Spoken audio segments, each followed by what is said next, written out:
tastes like she might be the one. And I can never get enough. I could buy her so much stuff. It's a craving, not a crush, huh?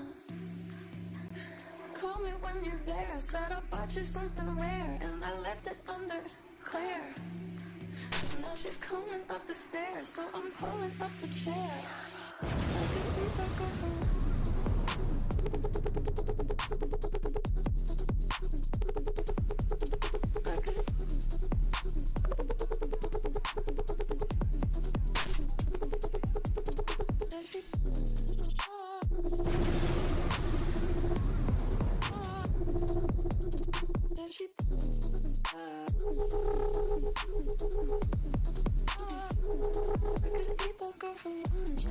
she's taking pictures in my hair. Oh my god, her skin's so clear. Tell her here.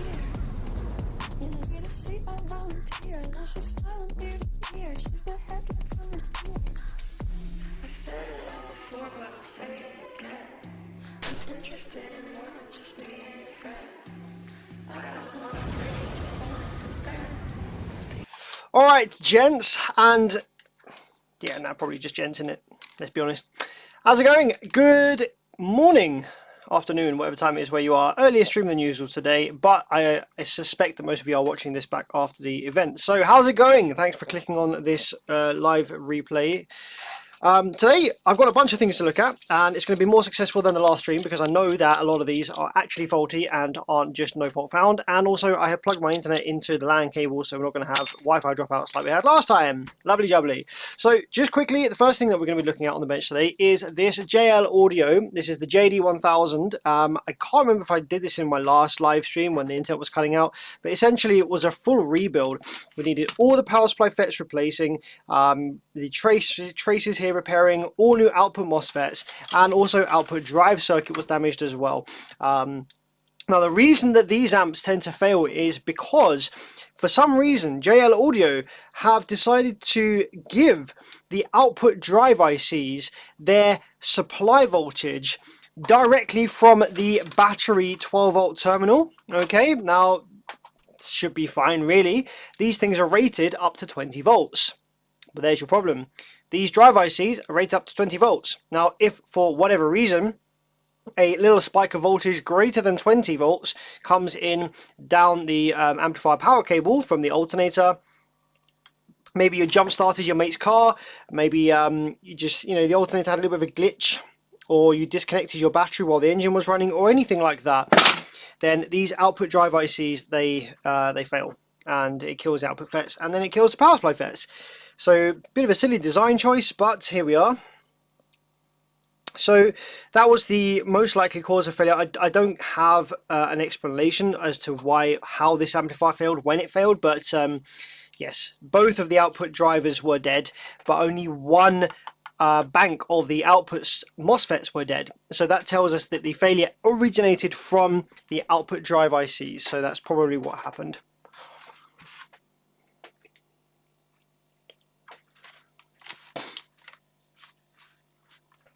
So we fitted all the new parts already on this, and all I need to do is solder in the new drive ICs. Now these are HIP 2101 IBZ, and it's a bit confusing because there is a MOSFET driver in this exact package called an IRS 2101.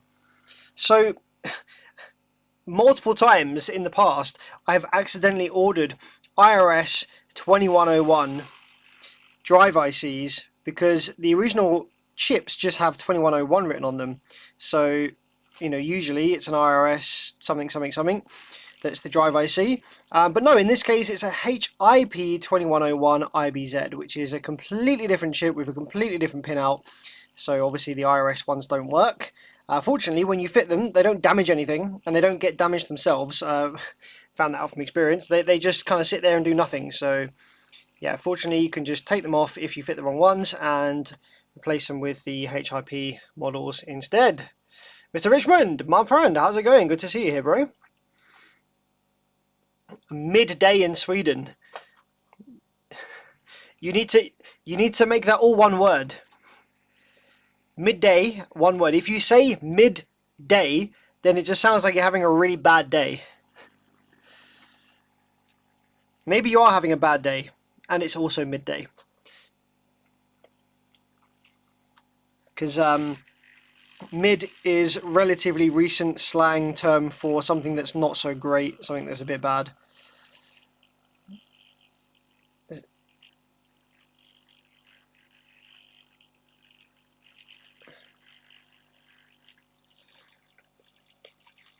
Remember me from South Africa? How's it going, my friend? It's a great day. Good stuff. In that case, all one word, and you won't get misunderstood on the internet.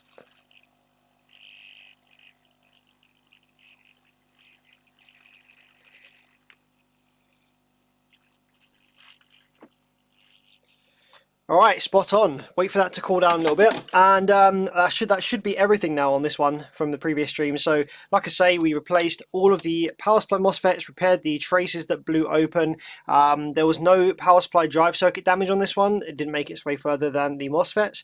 On the output side, we need 2 new drive ICs. We needed to replace the 10 ohm resistors and also the 4 R7s here and here. All new output MOSFETs. So yeah, that should be good to go. Let's turn the scope on and we can have a look and see if that's working now. Do they not call mid-range speakers mids over there? Yeah, mids plural is fine. They are. I don't think you'd get misunderstood for saying mids. The guys at the garage seem chill AF. Oh man, absolutely. Yes. The gents down at Mark 1 Automotive Refinement are chill AF. Very cool set of guys down there. Lovely little group of people that have come together there.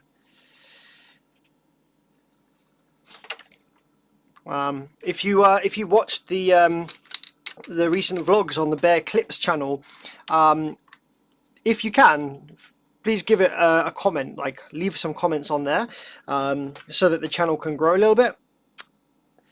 It helps out a lot. Do it a like, do it a comment if you did enjoy the content on there, or if you are enjoying the content on there, because that then tells me, the more comments I get, like really I only do YouTube for comments. Comments are like the thing that I strive for. So the more comments I get on something, that kind of fuels my passion to make more content. So if you like something, you don't want to see more of something, comment about it, and then I'll be like, yeah man, fucking weird, let's do some more of that.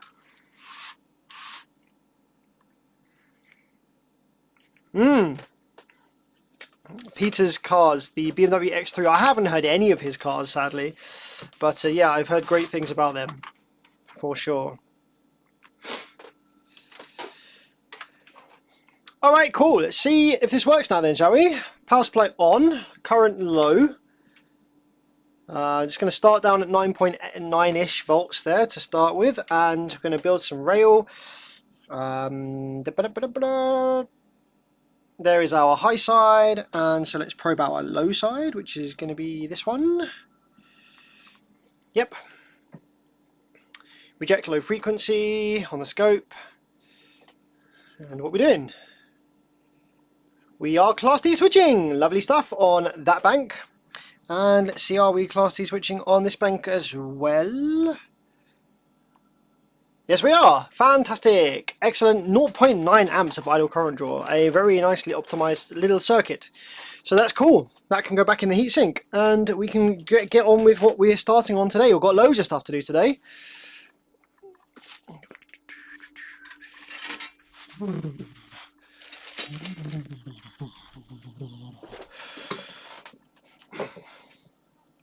Where are the FETs? So the FETs on this amp are kind of in the middle of the board, and they clamp down. You can see here on the heatsink, that's where they go, not along the side as normal.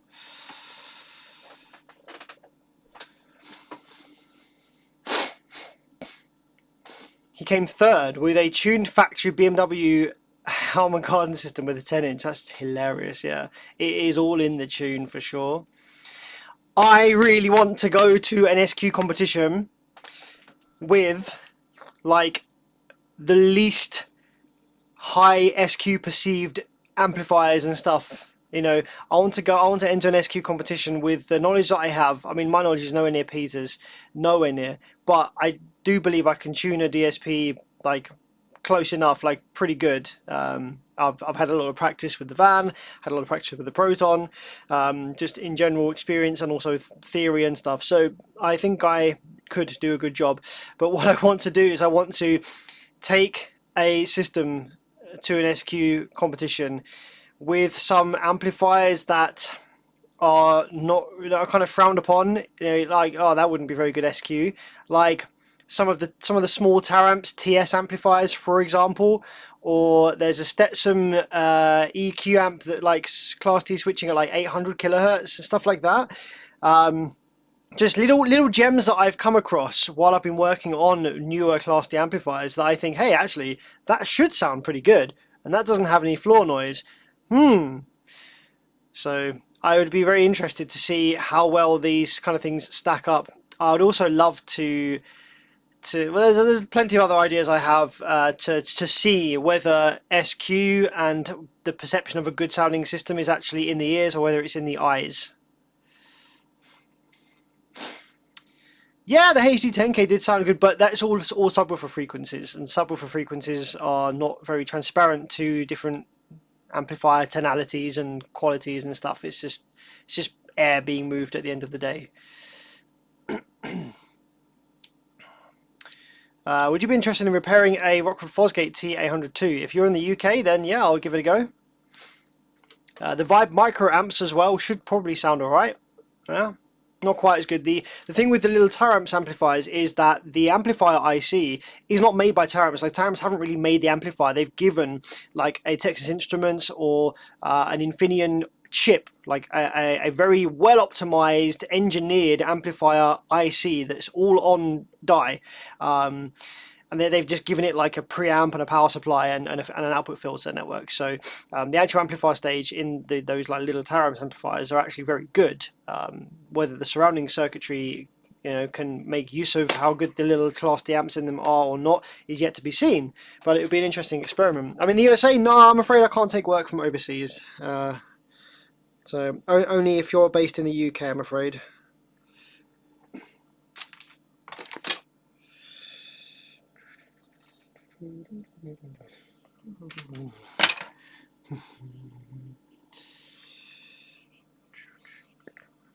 So some fresh thermal paste. Thermal paste. Get that in here.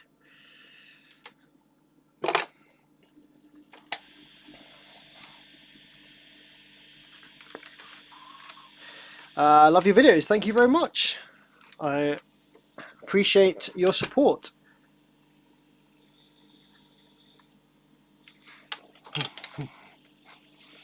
Did you look into Class TD technology? I can't remember if I did. The only T that I really am super aware of is TriPath.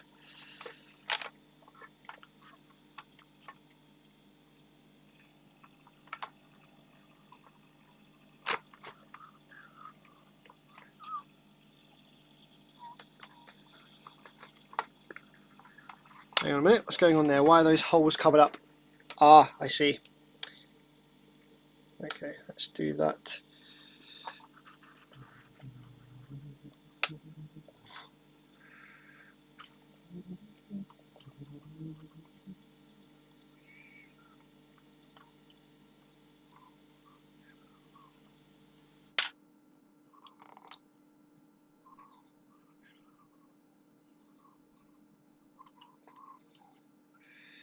There we go.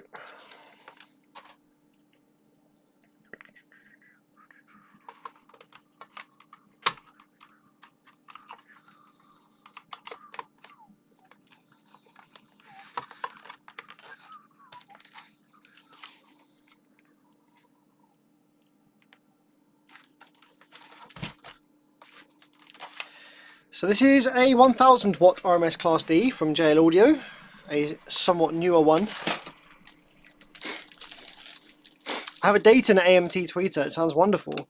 Yeah, I did ask my good friend at Harwood Acoustics about AMTs recently, and there was one specific brand that he suggested, and he'd said, well, if you're going to get an AMT, only get this brand. I can't remember what the brand was now, though. I'll have to go and have a look.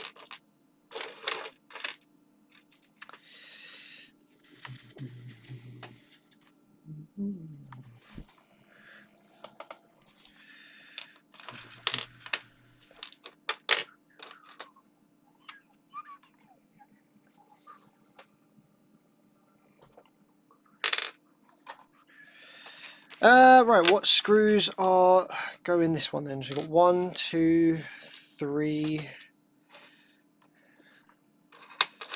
4. 4 screws there.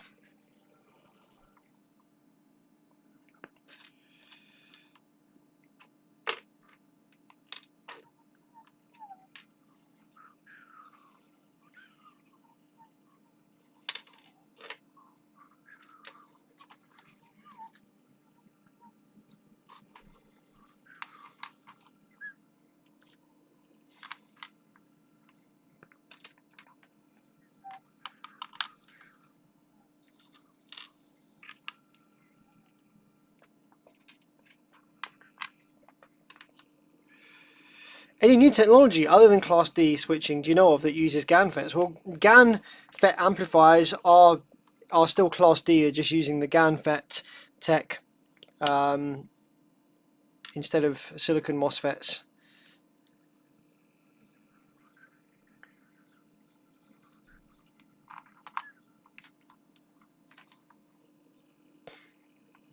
Sam, what's the best amp you have ever had or would suggest having? I think the best amplifier probably that I have had or currently have, I've got an 8-channel Genesis high bias Class AB. It's essentially a Class A. It's not quite technically a Class A, but it's very close. I've got an 8-channel Genesis in the Proton, which is an old Genesis from 1999. It's 8 channel, so it's a pair of dual monos and a pair of 2-channel high biased AB Class A almost things. Sounds incredible. Very nice sounding amplifier that.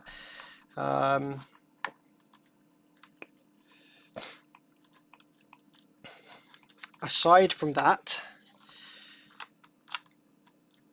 I've not really owned any like super high-end stuff apart from that Genesis. I do currently own an Audison Voce Uno, a monoblock, but I'm not using it. I'm not planning to use it. I only own it because it was the customer didn't want it repaired, so I'm just keeping it to sell on.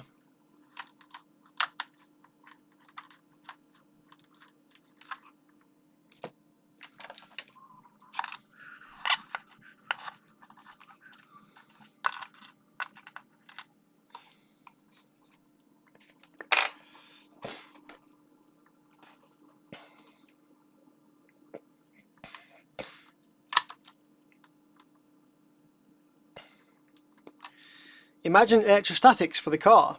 Well, that's kind of similar to what ribbon tweeters would be. So obviously with electrostatics you need the physical panel size because otherwise the front and rear waves just wrap around and cancel each other if it's a really small panel and you don't get very low frequency response.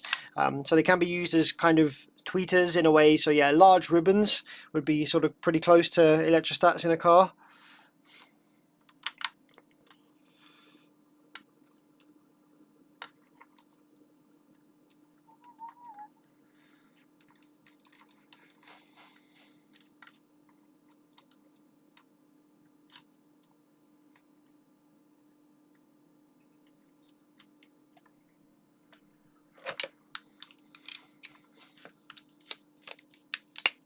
So in the Proton, I don't run a DSP, which did shock a good friend of mine who I gave a demo to the other day. A good friend of mine came up to pick up a couple of big bass amps that I'd repaired. Gave him a demo of the Proton. Yeah, I thought it sounded pretty nice. The mid bass and the kick bass impact response of the Proton is out of this world. It is insane.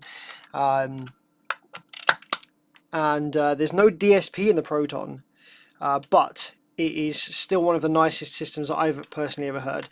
A DSP would help to elevate the soundstage a touch higher than where it is now. Currently, the focused image is like on the dashboard, whereas with a DSP and the more options, the more tuning potential you have with a DSP, you could bring the soundstage up sort of in the middle of the glass a bit.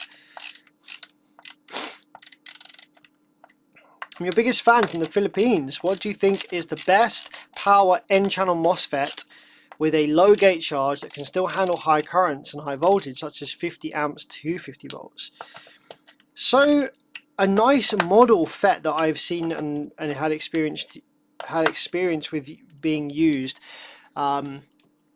around the 200 mark, 250 not sure, so 200 volts in a TO220 package. I quite like the FDP61N20.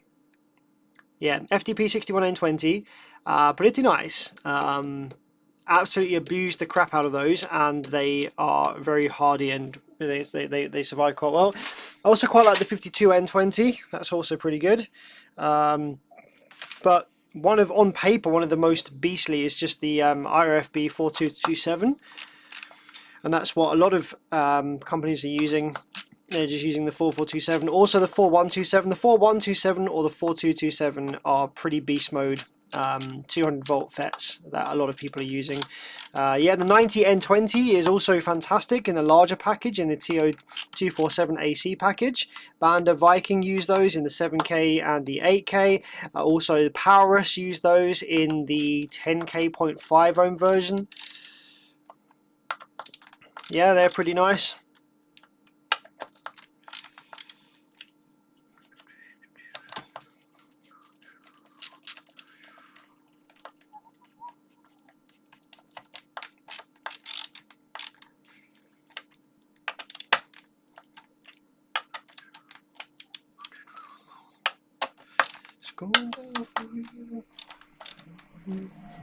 Hey Sam, have you had a chance yet to have a real world look at the Team Red 12? No, I haven't, unfortunately. I don't really repair subs and I don't do installs, so I don't really get too much chance to check out, you know, current model subs on the market and stuff, unless someone brings a build to me to have a look at. But I do have a trade account with Baseface, so if I needed to do a build, then I get their stuff pretty cheap. So I might look at the Baseface 12s, the red 12s. Have you ever had to repair a Helix amp? Yeah, I've done one or two Helix amps. Can't remember the exact faults with them now, but I definitely have done a couple of Helix amps. Pretty nice, very nicely designed, nice build quality. Yeah, don't mind them. Not too shabby at all.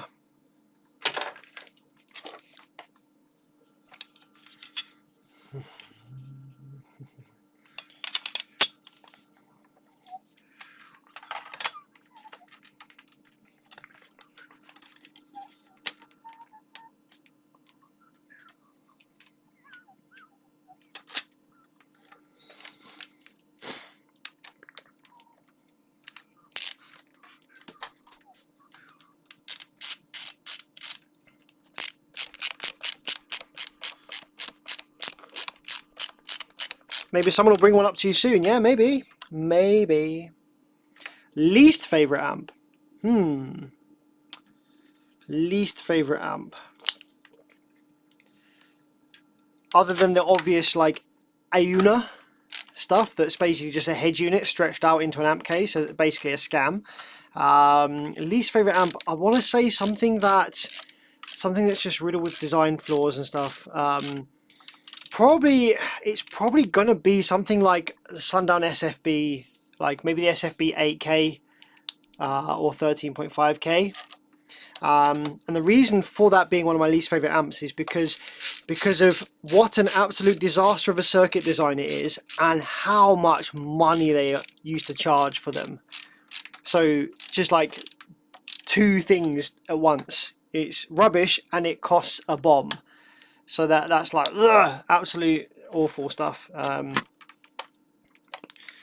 something else that's awful that costs a lot. Some of the Phoenix Gold amplifiers in recent times that were basically just like a Boss audio board in a nice heatsink with Tiffany RCAs that were like £600 or something. That also really pissed me off.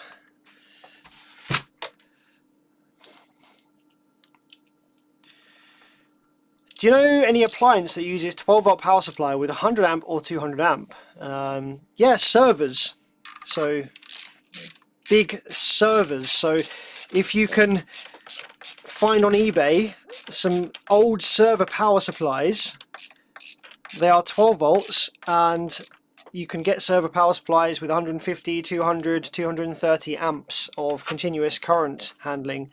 The problem with them though is that they are absolutely horrendously noisy. They are very loud. The fans inside do not mess around.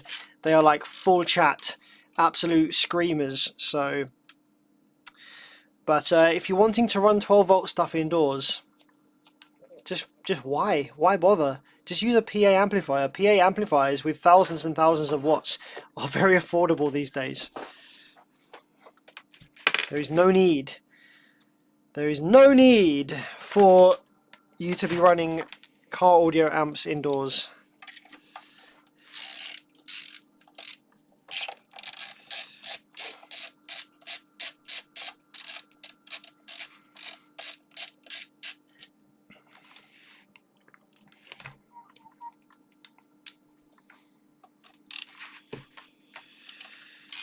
Don't use a car battery.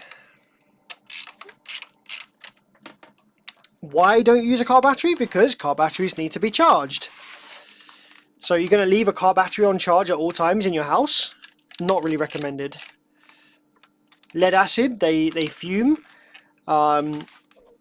Just not really ideal situation to have. It's not the safest thing, and it's kind of janky, and it also means that whatever car amplifier you choose, you'll be limited to its 12 volt power rating. You'll be leaving all this power on the table. So you got a 5k amp, well, running it on 12 volts indoors, now it's a 3.5k amp. Just buy a PA amp, man.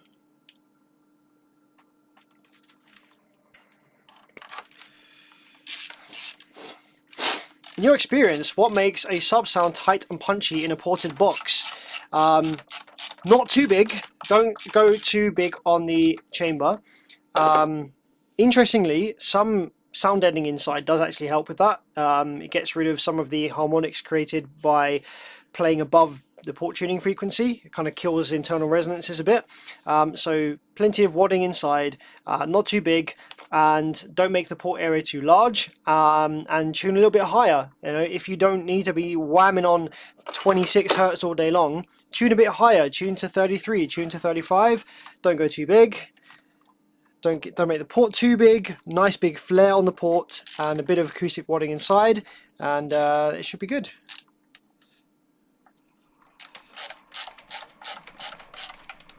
I prefer a 12 volt rating over a 14 volt rating, but there's no such thing. There's no such thing as a 12 volt rated amplifier versus a 14 volt rated amplifier. Pretty much 99% of car amplifiers will make more power at 14 volts than they do at 12 volts, unless it's a regulated power supply. So yeah, not running at 14 volts with a classic unregulated car amplifier, you're just leaving performance on the table. Don't need to. A car amplifier that's rated at 12 volts will have a 14.4 volt rating. It's just the way it's marketed. So there are no such thing as like 12 volt amplifiers. All car amplifiers will work at 12 volts just as well as they'll work at 14 volts. Just some of them are marketed with their 12 volt rating, some of them are marketed with their 14 volt rating. It's the same thing, just different marketing strategy.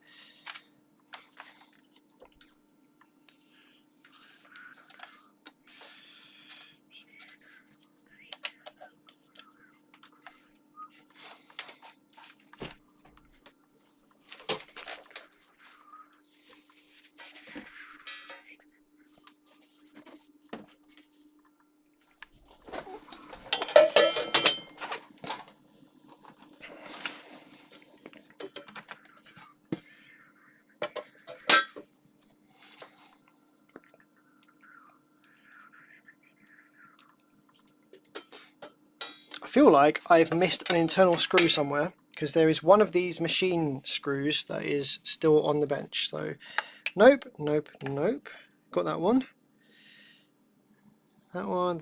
Aha, in this corner.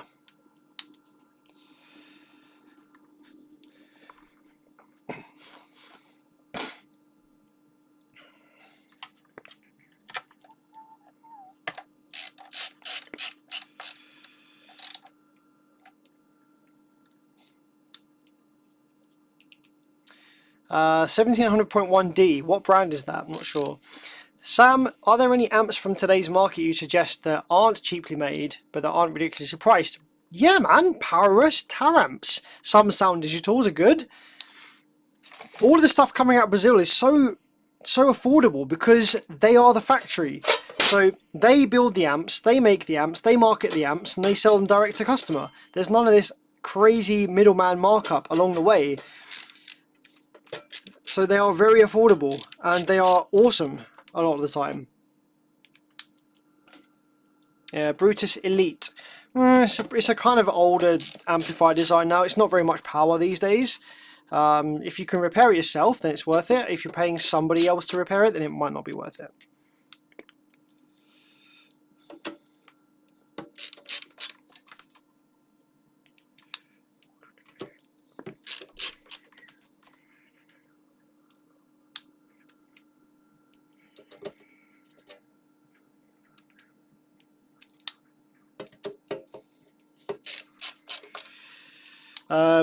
Another very, very affordable but great value, great performance amplifier that you can buy is basically any used Alpine.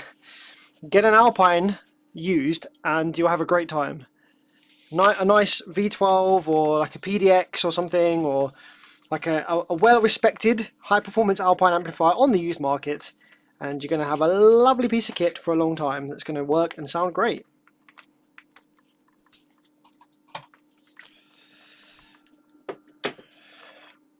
Alright, let's do a little test on this with a driver connected then, shall we? So we can confirm it is fully functional.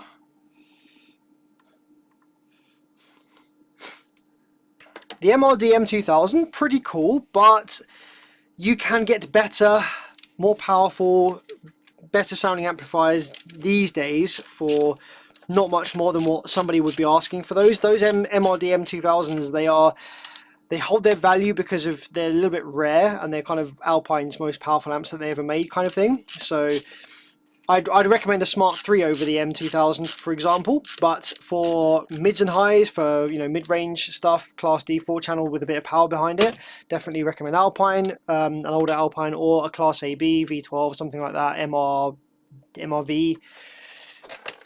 Yeah, really nice sounding amps that you can buy for very little money. Okay, RCA goes in. Inputs, channels 1 and 2, bass boost off, input voltage low, remote turn on, that's fine, low pass filter, knock that down a bit, input sensitivity, yeah, that's a pretty good position to be in.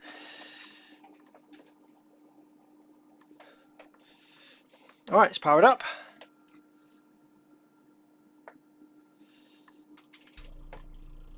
There we go.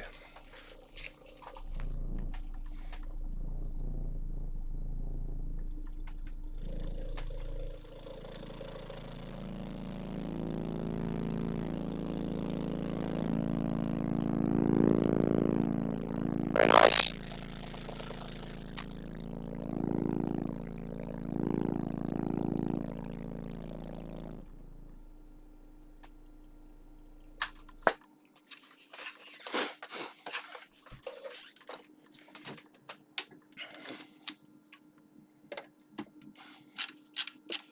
It's not the OG X-Blood, it is another one. It is a black coned one that has the spiral design, the kind of vortex design on the cone, and they're a little bit more powerful than the old X-Blods, like only by 100 watts or so. But yeah.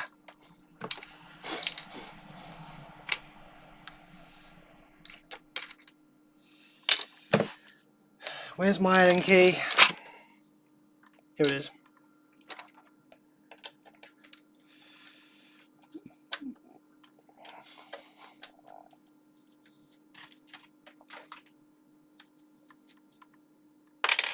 Okay, so that's one completed.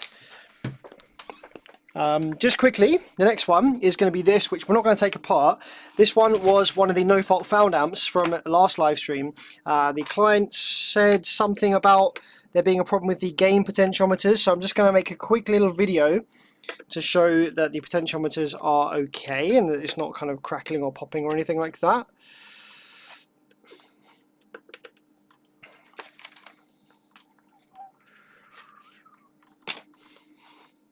So channels 1 and 2, A pre-in, left. Let's turn the scope to settings for a sine wave. Reject high frequency.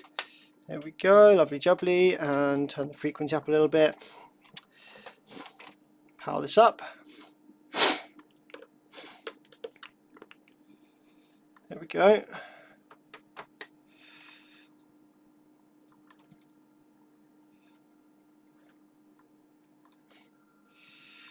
Okay, so we've not got any issues with the gain potentiometers there. Go up to clip point, that's nice. So I'll just have to do a quick little video of that on my phone to show the client that this is seeming to be okie dokie.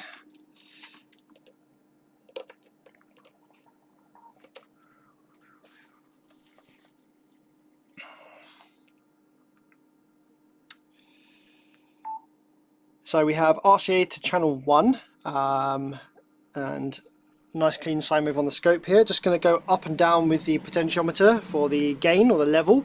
As you can see, it's smooth and it's matching the position perfectly up to clip point. No kind of popping or dropping out or glitching or anything of the sine wave there as we adjust the potentiometer. I'll do the same going in on channel 2 here as well. Remember which one of these, here we go, channel 2 just here. Stay in there. There we go.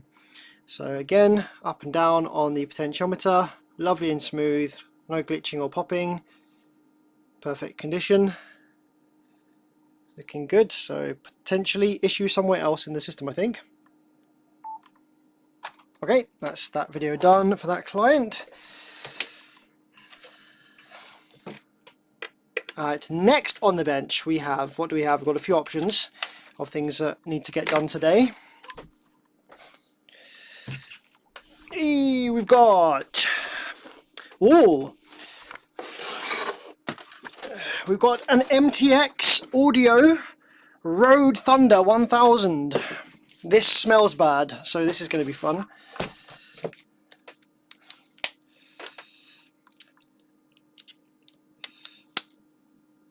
I have a Red X-Blood in my lounge at home. Nice, yeah, pretty good choice for home theatre.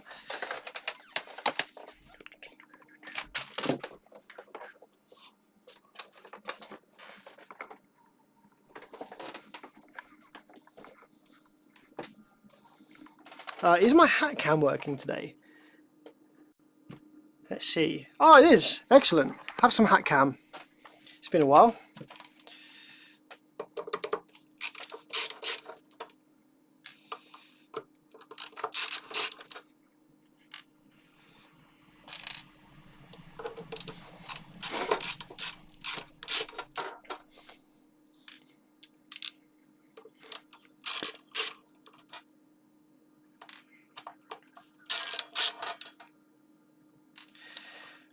Higher RCA voltage is not better for the amp. The only benefit to having a higher RCA voltage is it means that you aren't amplifying the floor noise as much from your signal source.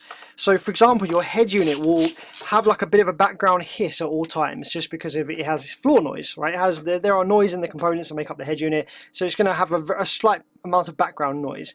So the lower that you can keep your amplifier gain dial, the less of that noise you're amplifying along with your signal. That is the only real benefit to having higher voltage on your RCAs. In terms of amplifier power, makes absolutely no difference. To get this back plate off, I think I'm going to have to take the side panel off, which is a bit annoying. Why would they do it like that?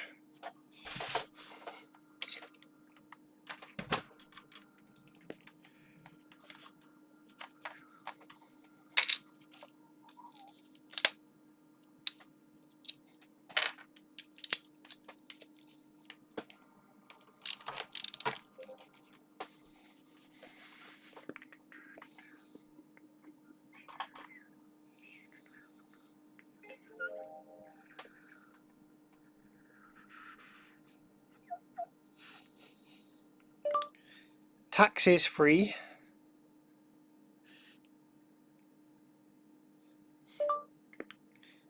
Insurance would be fine as I'm in the cheapest age bracket, etc.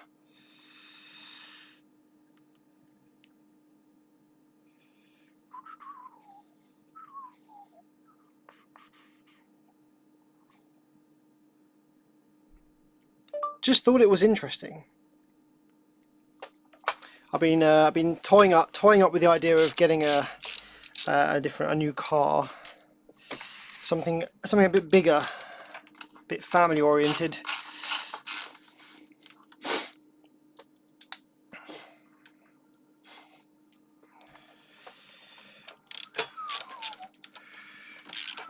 I was just looking at a Mitsubishi Lancer. Mitsubishi Lancer Sportback, kind of not quite an estate, but with a larger back, which looked pretty cool.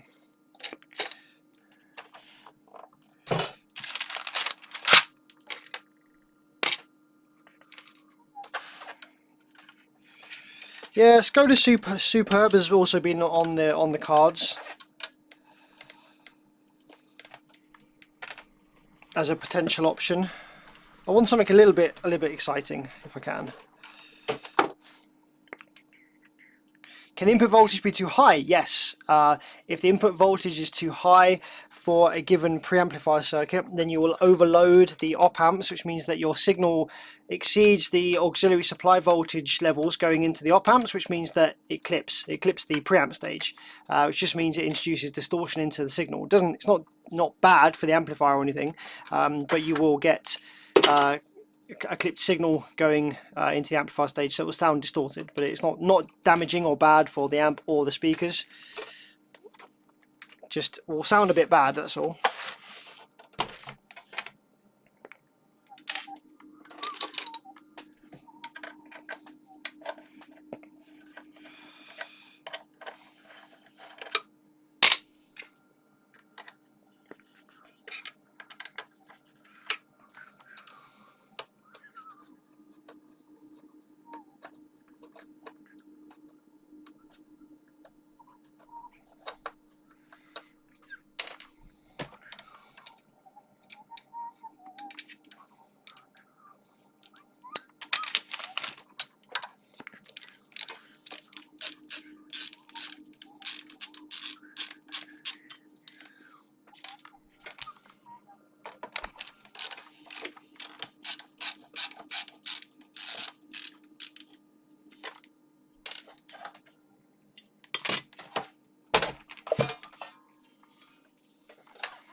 So, are we cooking? Yes, we are. We have a generic Class D Type 4 circuit from Perry's Guide, which is seen in pretty much everything.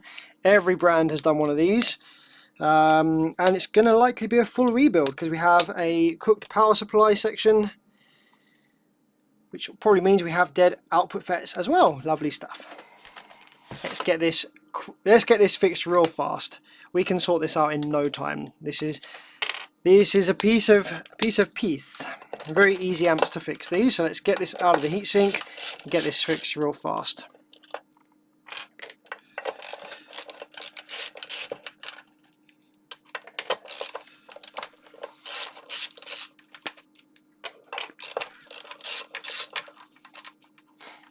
Why are the high voltage amps considered more dangerous?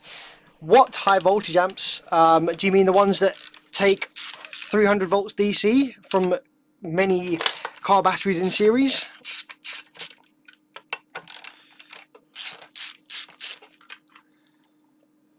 No, I don't think you do mean those. 12 volts equals 12 volts, right? So give me an example of a high voltage amplifier that you have in your mind.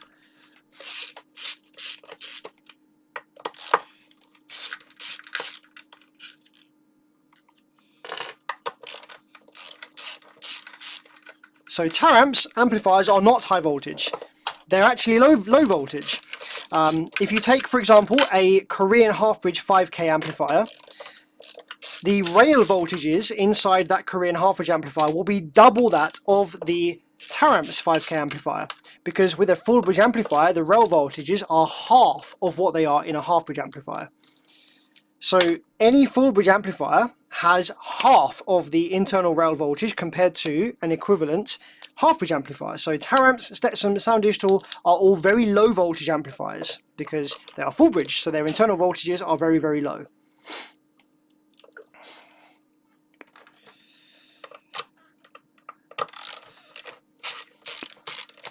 The output voltage of an amplifier is just how powerful it is. So you can obviously use Ohm's law to work out how much AC voltage would you need on the speaker terminals to make 5000 watts RMS, and that will be exactly the same for a Taramps, for a Stetson, for a DC audio, for a Sundown, for Digital Designs, for a Ground Zero. The amount of voltage on the speaker terminals for a given amount of power is going to be the exact same.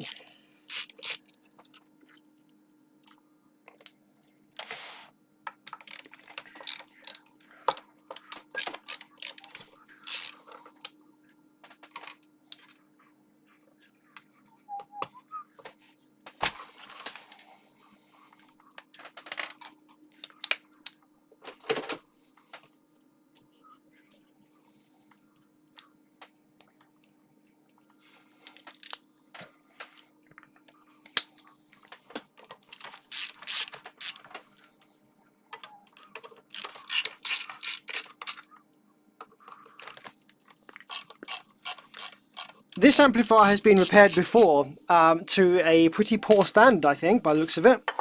We have random mismatch batch MOSFETs in the output section. Not what you want to see.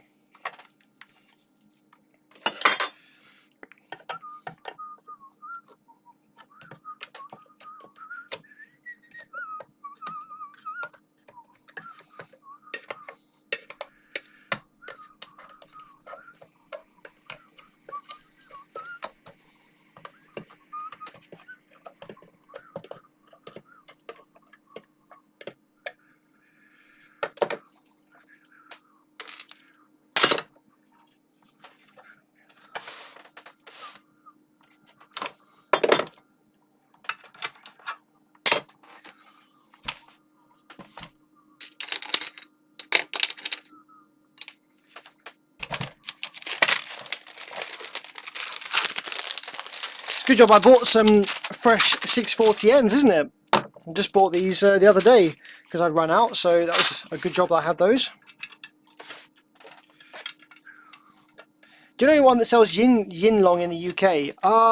Yeah, who is it? Someone does. Ask on Budget Boomers forum page, and someone will tag whoever it is. I can't remember who it is. There is someone though.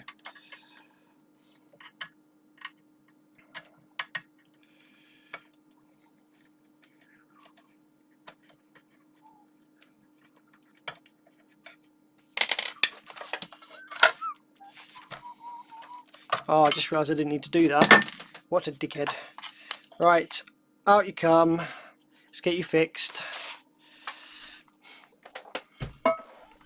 Okay, what are we saying then? All new outputs, probably.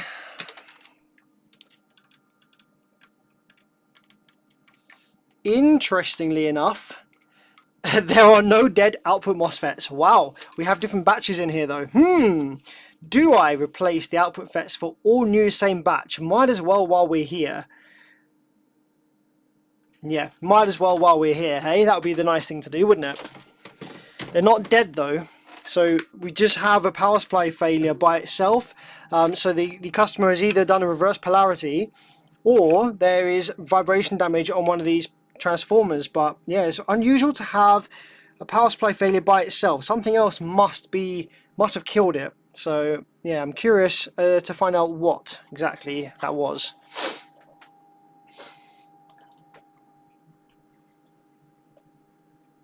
Saab. Oh yeah, Saab. Yeah, I think I think that's the guy. Yo, Mr. Simo02, what's going on, my friend? Hey, guys, check this out. I'm trialing some sodium ion cells. Look at these bad boys. I've got 8 banks of these. 8 banks. I'm going to get a good friend of mine to do me some plates to attach them together into banks. then I'm going to see what they're all about.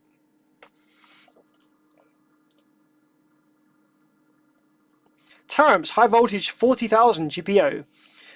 So Taramps high voltage amplifiers require like 200, 300 volts DC input. So they use a high voltage DC supply as the rail voltage for the amplifier to run on.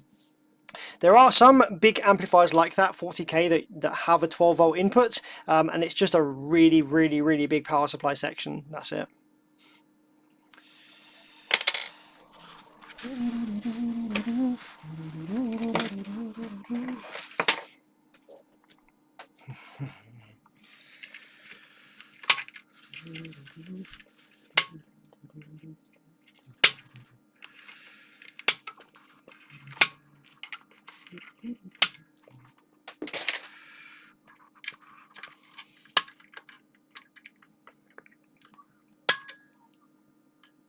Sam, can you pass us a link to the cells? Not right now, I can't, but if you just go to AliExpress, sodium ion cells, find the orange ones, that's what I bought. They're very cheap. Very, very cheap. Very, very good. Very, very cheap. Come on, ladies. Come on, ladies. Sodium batteries.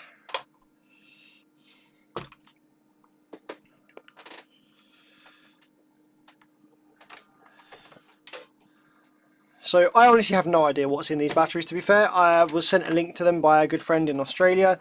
I think in Australia. And he was like, yo, we're trying these. Give these a go. So I was like, these are cheap. I'll buy 8 banks. See what they're all about.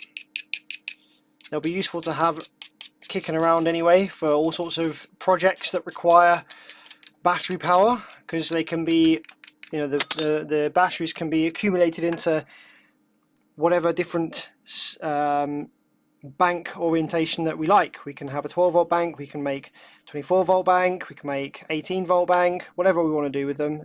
You can just obviously series more or less of them together to create the desired voltage bank that you need. So they'll be very useful for all sorts of different projects. Perhaps I'll use them in the Proton Jumbuck for the build in there. So in the Proton Jumbuck, I'm planning a build. I'd love to do T-line door cards again, but I cannot afford to have them built professionally this time. So it might be a case of I try to build them myself with the help of a friend who has a CNC wood cutting machine and a local woodworking shop that I have access to. And I've also got access to a professional paint booth as well, so they could be painted professionally as opposed to wrapped. But yeah, I think it would be fun to try and do it myself, because I've never really been into fabrication. I've never really been very patient. I tell you what it is, I'm not patient. I've never had the patience for the kind of fabrication that you'd need to make something like as perfected as my T-line door cards.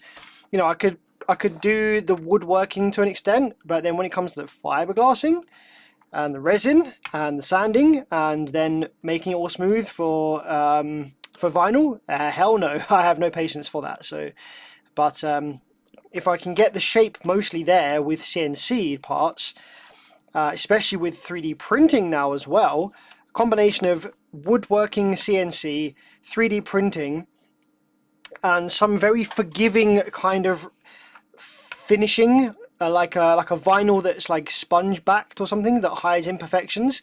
I feel like there could be a recipe there for some relatively low effort but high performance and pretty nice looking results. So yes, we shall see. We'll go from there and we'll see what I can do for the project.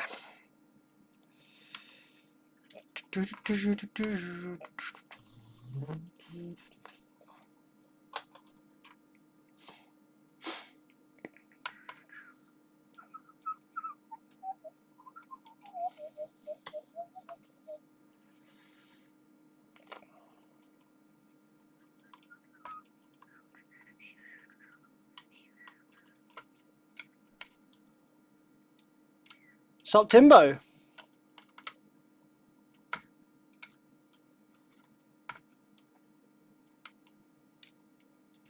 I'll tell you one thing that I would love to have and would be great to have and need would be a 3D scanner. I think that's one piece of kit that's kind of missing from my arsenal that would really open up a bunch of possibilities. So I have a 3D printer, I have skills in 3D CAD, I have access to a CNC machine and also a laser cutter that can do metal. So I've got all these tools available to me for fabrication and integrating aftermarket custom built parts into an existing thing. For example, like pods, pillars, door cards, etc. But what would be really useful would be to be able to scan the door card or the door itself to get all the mounting locations, and then just build a file on the PC that can then be cut by CNC rather than having to measure everything out manually. Obviously I can measure it out manually, it's just more time consuming, so I'm less inclined to do that. Whereas if I had a 3D scanner, you just boop, scan the door, scan the door card, original one, get all the mounting locations, get all the sizes correct, and then you can literally just bang that into Fusion 360. You can build your T-line door cards onto that in CAD, and then you can send that off. You can slice it up, send it off to be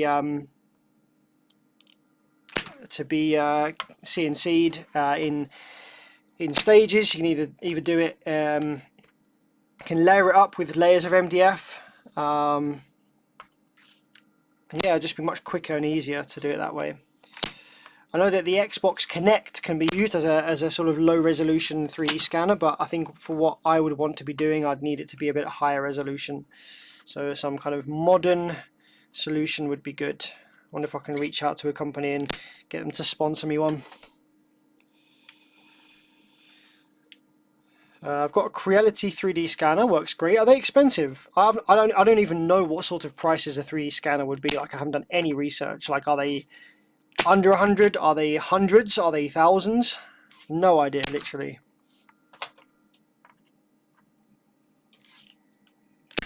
Could have a peek on the internet in a bit. What phone do you have? Unfortunately, I don't have LiDAR. I have a Sony Xperia 5V.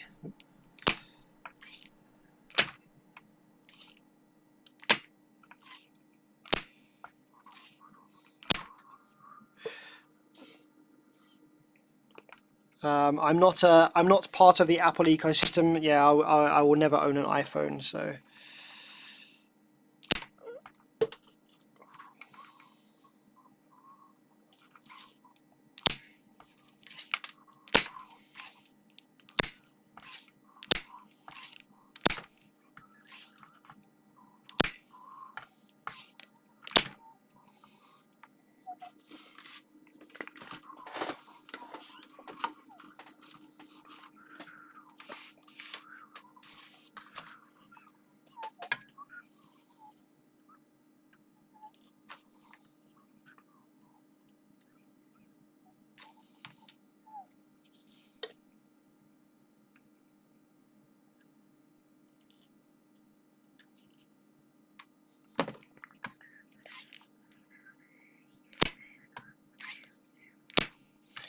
This repair, I don't think I'm going to be able to charge very much for.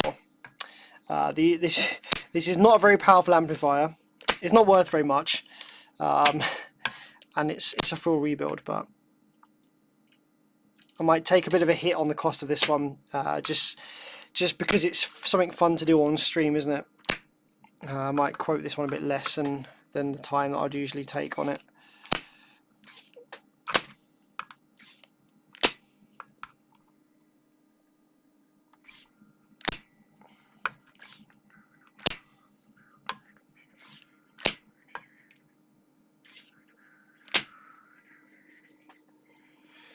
Do you ever decide on a new iron? Not yet. I've just been too busy to kind of do my own bit of research. But yes, I do definitely need a new iron for sure. I'm not happy with my AOUA soldering iron anymore. Need something a bit better performance, and I'm also looking for an iron for Doug, which is the main guy in the recent Bear Clips video who owns Mark 1 Automotive Garage down the road. He would like a soldering iron as well, so whichever one I get, I'll get a second one for him as well while I'm at it.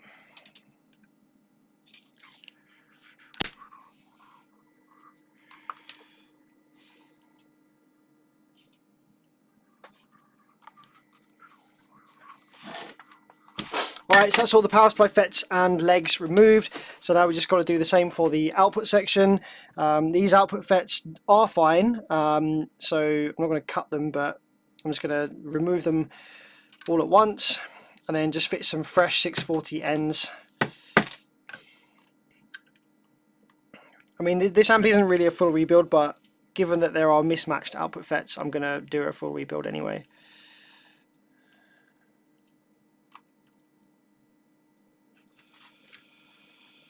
It'd be rude not to while we're here, wouldn't it?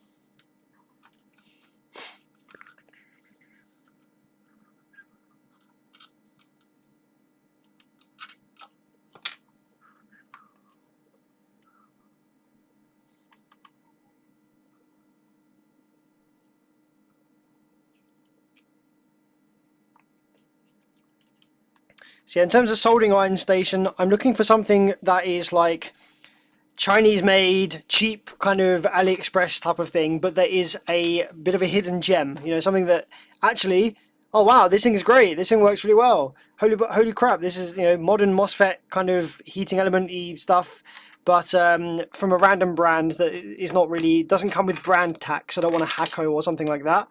I'm looking for something that's kind of like random Chinese brand, but oh hey, this thing's freaking awesome type of vibe.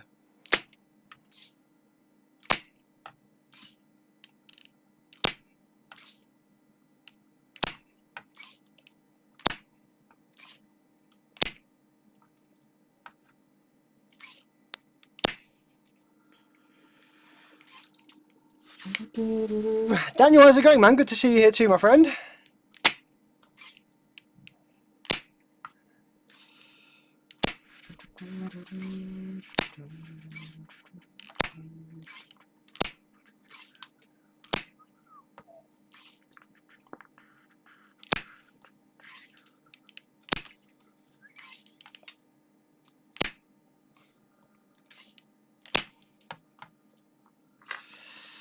Okay, other side. Like joying. Yes, like joying. That sounds like exactly the sort of brand that I'm thinking of.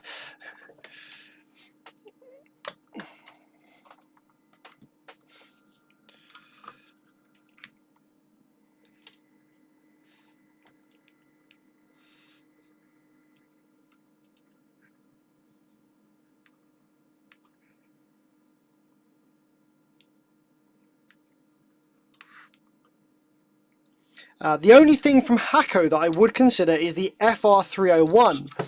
As I've explained before though, unfortunately, the FR301 120 volt version for the States and elsewhere in the world is very affordable.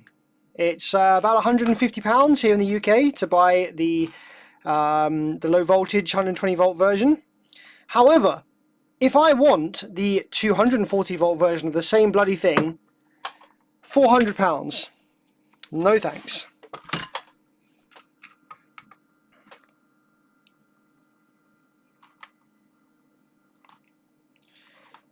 So I just need to set up a transformer, really, like a step down transformer, and I can buy one of the cheap ones.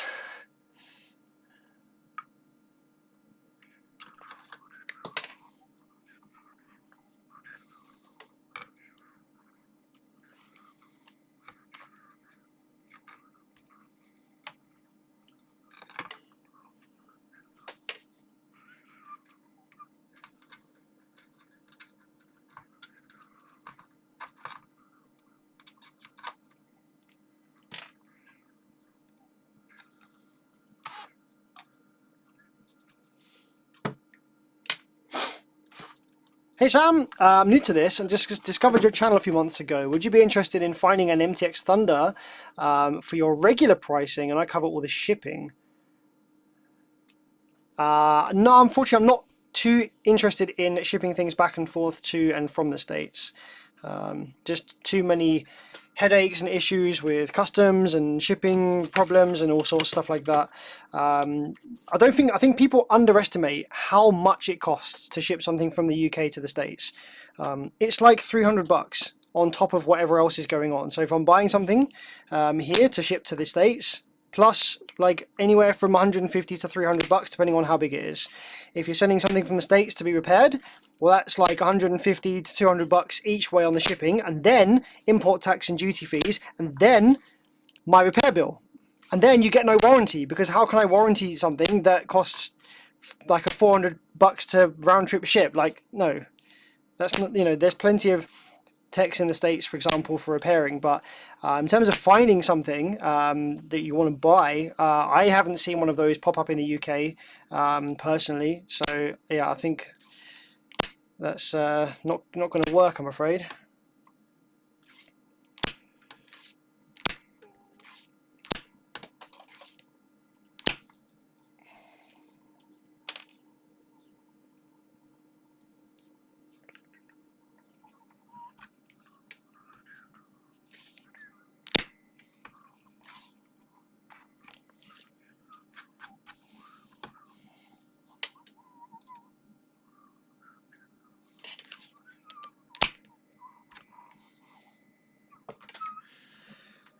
Alright, are we finally done with all the boring bits? Excellent, right. So now we need probably gate resistors and possibly drivers, because this power supply looks a little bit burnt here, doesn't it? So it's most likely taken out the drive circuit. Let's just clean this up a little bit here.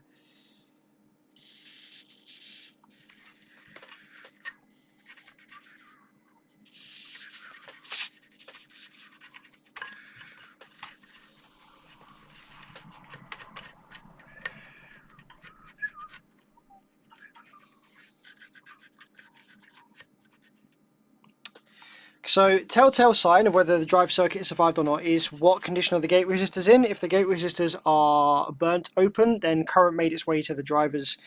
Gate resistors do look burnt, so I suspect the drive circuit is also damaged as well.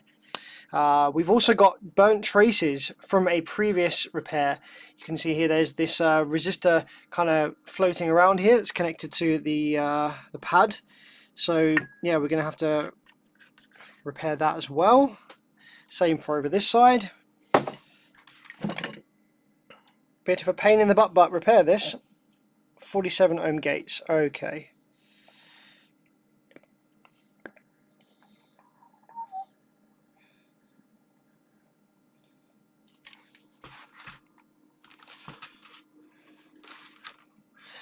Let's firstly just make sure we don't have any solder bridges, because I want to power this up and check the health of the drive circuit for the power supply side. And obviously you don't want any solder bridges between any of these power supply pads.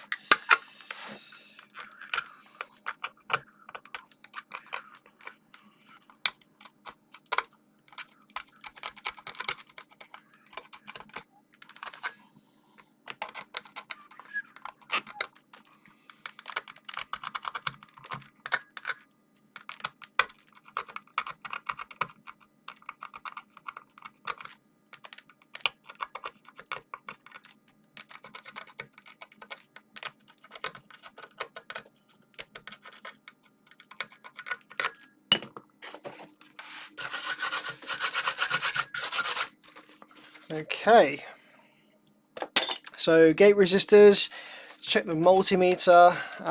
All these ones over this side are going to be cooked, so we'll replace all those. The 47s on this side are okay, that one's alright. It's reading 72 on the multimeter because we're in diode mode, and so it reads high, but we know that 72, 71, 72 is 47, so that's fine, that's fine. Okay, so gate resistors all on this side are okay, just the ones on this side that are all toasted. So this says to me, actually, the way that this has failed is suggesting to me that this might be a power supply failure as a result of a drive circuit fault. Maybe we've only got dead MOSFETs on this side, so both transformers have dead FETs, so it's unlikely to be a shorted transformer wind. We have no dead FETs over this side, so it's possible that just the push drive circuit failed and took out all these FETs.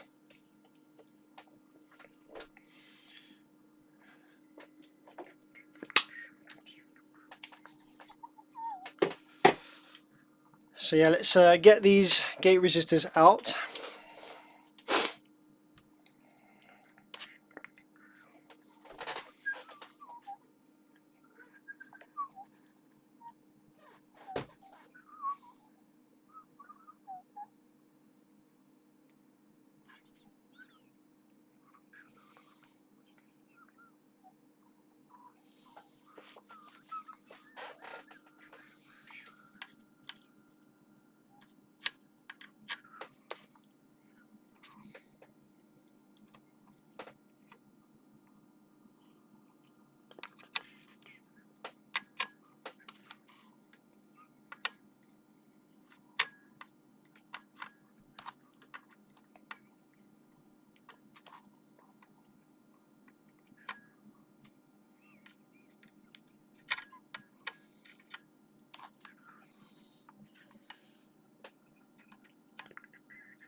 Alright, we are cooking. We are cooking.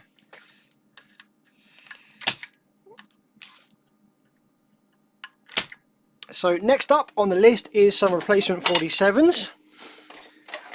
We're going to have to use a couple of through-hole 47s for where these pads are too damaged to fit surface mount ones.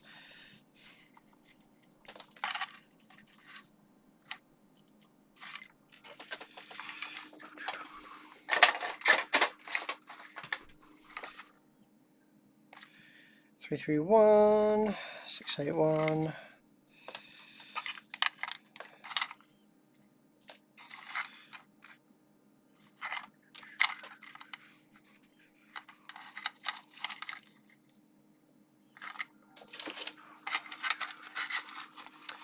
Are you going to repair the pads?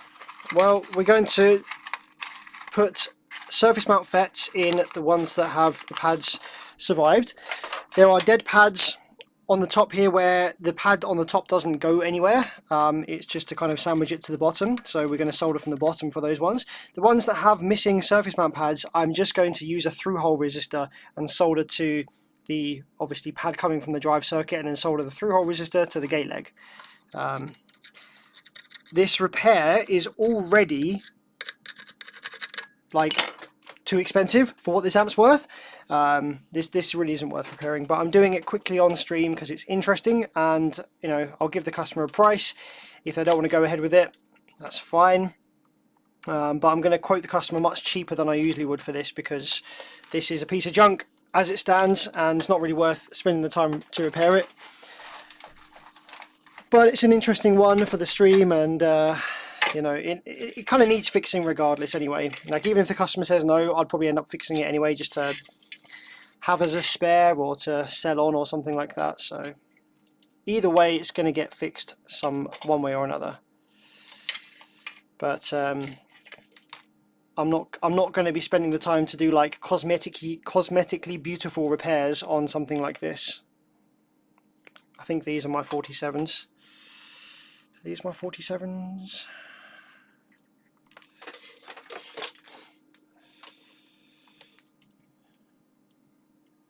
Yep, these are my 47s. Excellent. So we need 1, 2, 3, 4. 4 that have their pads intact. So we'll do that.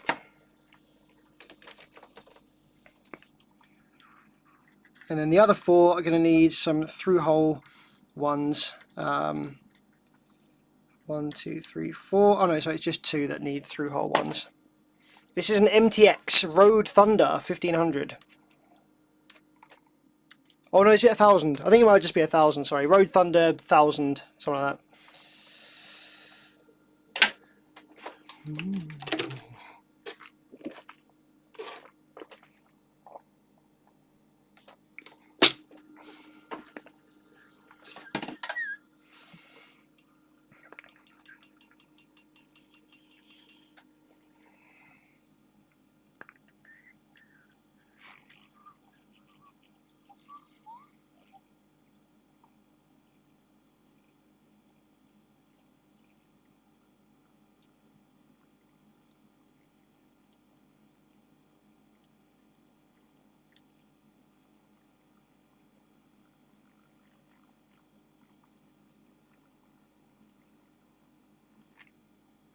There's 1. Here's 2.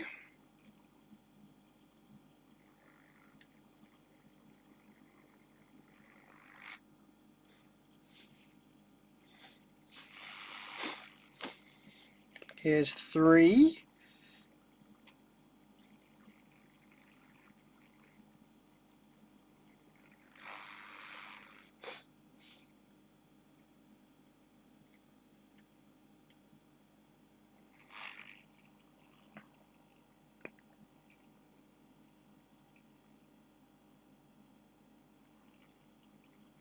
And here's 4. So now we need a couple of through holes. What I'll probably do actually is I'll probably fit the through holes after I put the MOSFETs in, just because that's easier. There's a leg there to solder to. So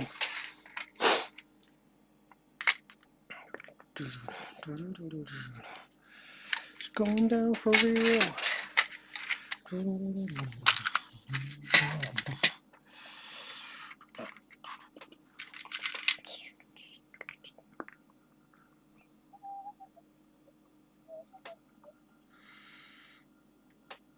Yeah, you can't really get much cheaper than what these circuits already are.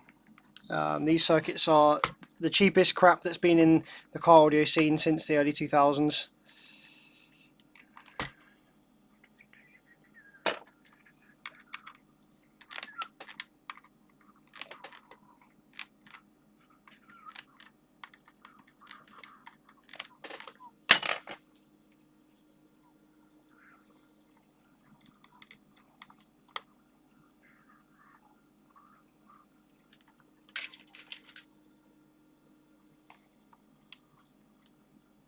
Yeah, man, that hot air tip extension is one of the best things I've bought in years. It's great.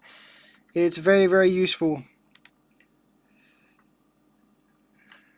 Helps me get into tight places. I can change output drive ICs on big Koreans without removing the driver card really, really easily. All sorts of stuff like that. I can even change the 2010 drivers on the JBL GTO 14001s without removing the driver cards, and that's saying something.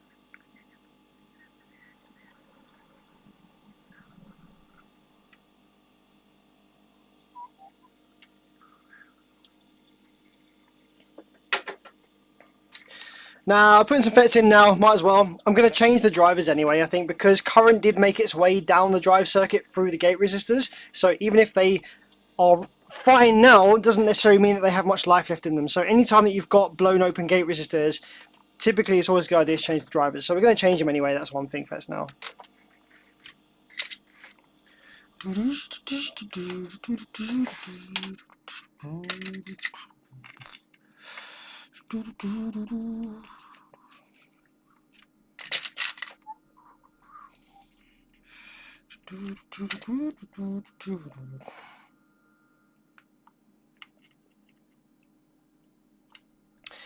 Fortunately, with the power supply side as well, it's all super low voltage and I've got a low current supply. So even if the drive circuit did have a problem, trying to power it up isn't going to damage the new FETs we put in.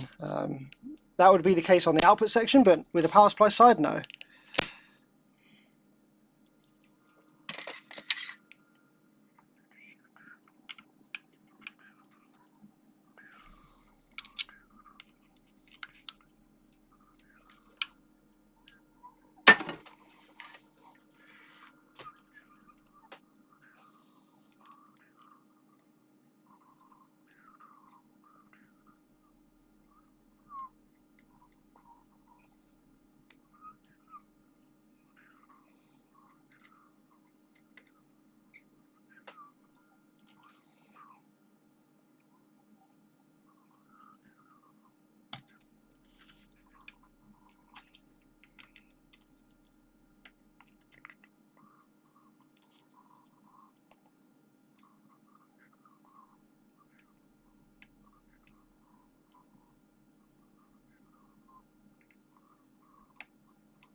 Alright, cool, so that's all done.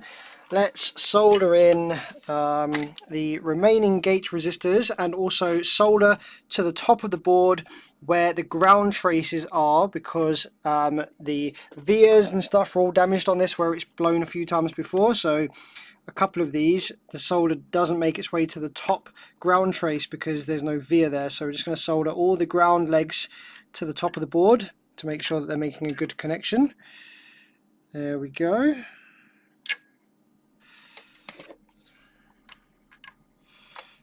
And try not to bridge the drain and source together. Always happens, like, you always get a solder bridge where you never want one, and when you're trying to build a solder bridge for a specific reason, you can never make one.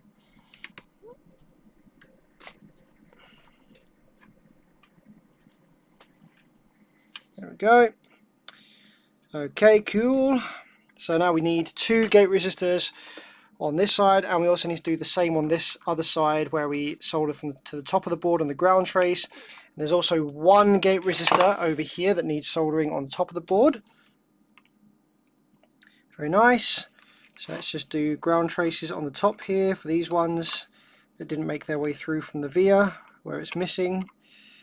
Yep, yep, and yep. Excellent stuff. Very good.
Okay, that's 1 through-hole gate fitted.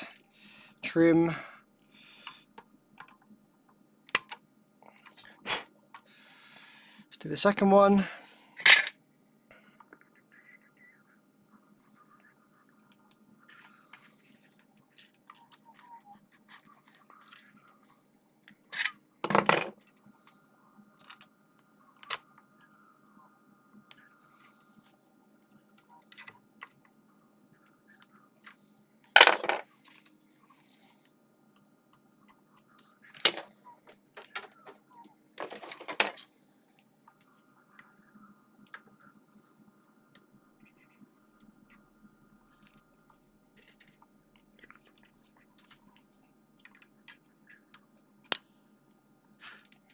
There we go, second one.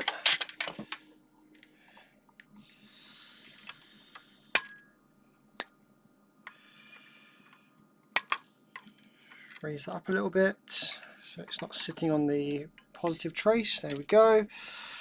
Okay, so quick sanity check with all the gates. Let's make sure that we have 139 there or thereabouts on the multimeter between all these. There we go, and these ones as well.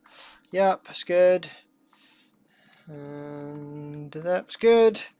These ones, 139, 130. Okay. This one here we're missing a little jumper wire there for that gate resistor over this side. Really, that one wants a through hole as well, but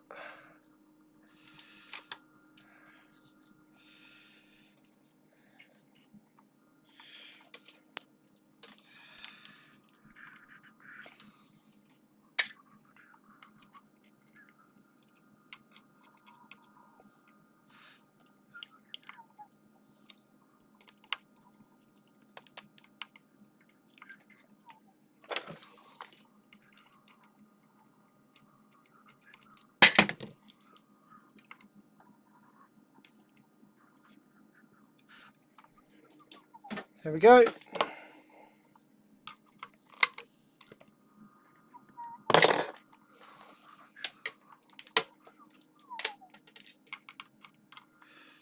Yep, and then these last ones, yep, okay, perfect. Okay, there is potentially a little solder bridge somewhere. Let's just go along the back here, looking for solder bridges.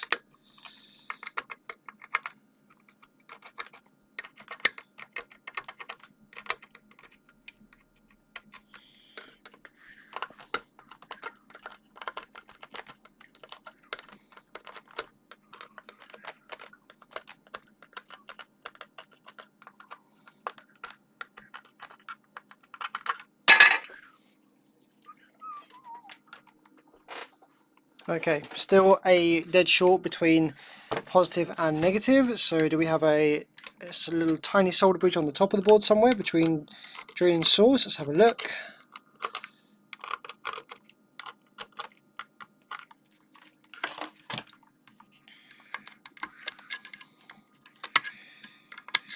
We could have the dead short be in one of the drivers. There we go. No, it must have just been a tiny little hairline short on one of the MOSFETs because it's now gone. So let's just check with the multimeter, the drivers. I think we're going to change them anyway because current did make its way to the drivers.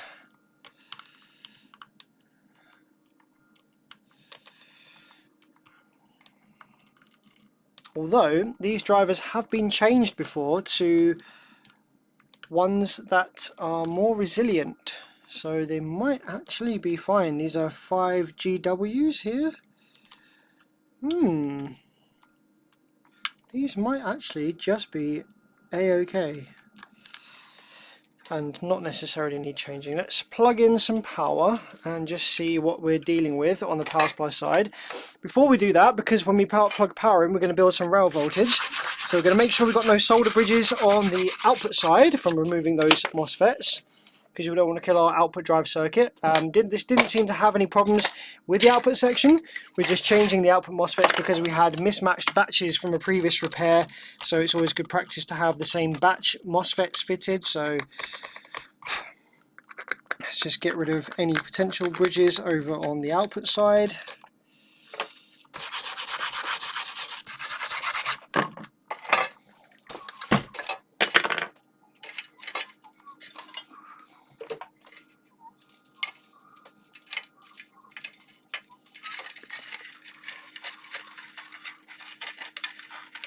Good morning from Arkansas. Hello. Driving home to New York, I'll be listening in. Good stuff. Yeah, enjoy. Hope you have a nice drive. So yeah, no solder bridges on the top of the board. Cool. Nothing here. Excellent. Alright, good. That's looking alright. So we are safe to plug some power in now. See if the power supply is okay, or we might find that we have a shorted transformer or something like that, because we had a dead power supply section for seemingly no reason, which is very unusual. So yes, let's have a little look and see what we've got. So power supply going on now. Let's keep it nice and safe and low, 9.2 volts. So we have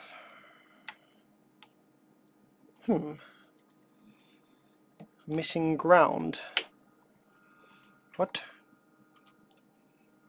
Ah, my ground wire came out of my power supply. Let's put that back. There we go. Okay, so we have 12 volts, lovely stuff, on the power supply MOSFET drain. Zoom in a bit on the scope, have a look at the waveforms. Let's try and power up.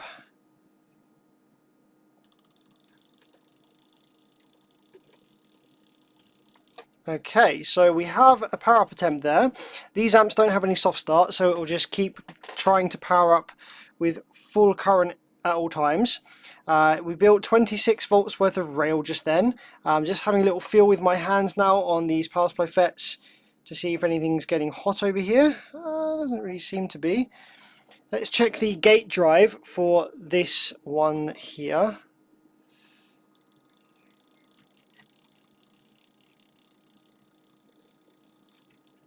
Okay, I think the drivers are in fact dead. Yeah, so these FETs over this side are getting hot, so I think that the drive circuit is just in need of some assistance over this side. So let's go ahead and just replace all the drive circuit while we're here for brand new, might as well.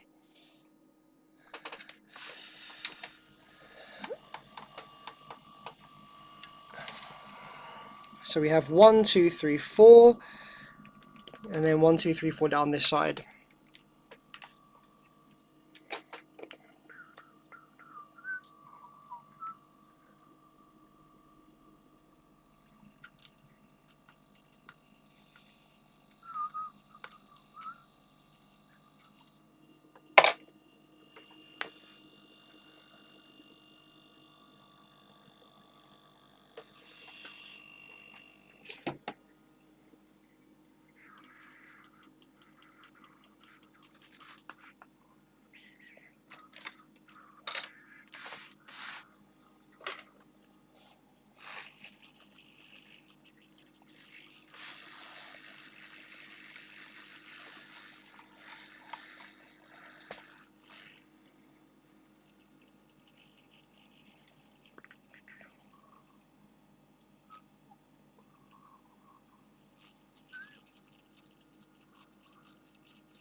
Okay, and we're going to replace those with some 2X and 2T drivers.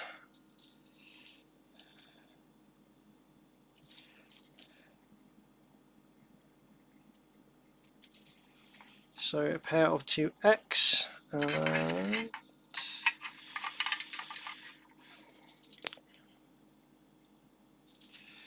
pair of 2T.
Okay, cool.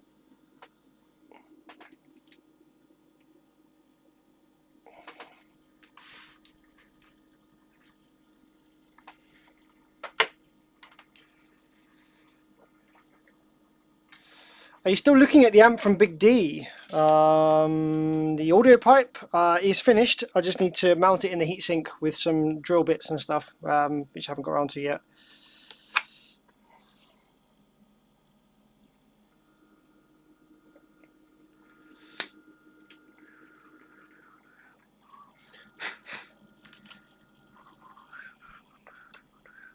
Okay, so let's try this again.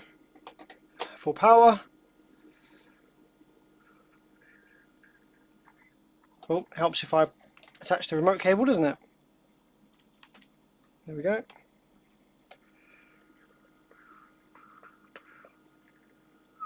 There we go, that's better. That's what we like to see. So we have power supply, PWM on that side, that side, that side, and that side. So why did the power supply section fail in the first place? I think it was just a drive circuit failure, personally, because the transformers seem pretty seated down well. If we look at the output section, we have little drive pulses on the high side, look good, and on the low side also looks good. So yeah, there's no other faults with this. I think the power supply drive circuit just did a shat and killed those power supply FETs. Pretty unusual.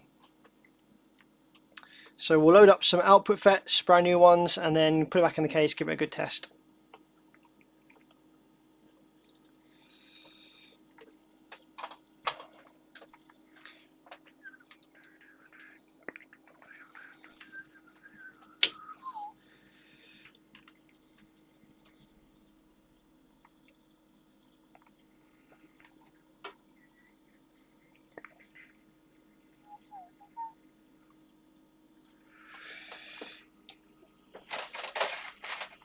So we need 1, 2, 3, 4, 5. We need 10 640Ns. Fortunately, that's exactly what I have here.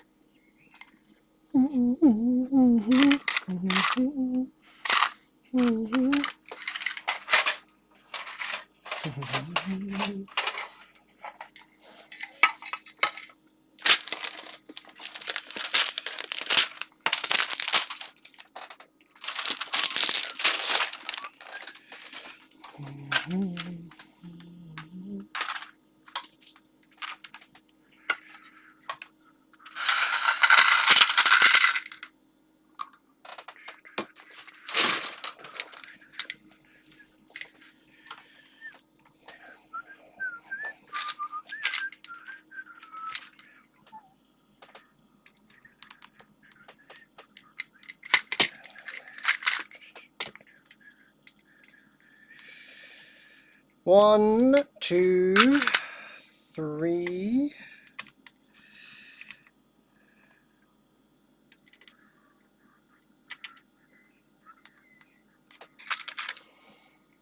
4, 5, 6. What made me interested in repairing amplifiers? So I was the UK distributor for Banda audio parts. So I had a bunch of Banda Viking 7K that I brought over from Brazil to sell. I sold a bunch of them, and a bunch of them failed. A bunch of them blew up, and there was no one in the UK that was repairing these at the time. So I either had to ship them back to Brazil at my own expense to get them repaired, or just, you know, eat the costs, eat the money that I lost, or learn to repair them. So I had all these dead amps sitting there, not doing anything. So I was like, guess I have to learn to fix these then. So I learned how to fix them and enjoyed it.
Is this board comparable to any others you've seen? Oh yeah, hundreds. Like I say, this is the most generic common circuit that has ever existed in car audio.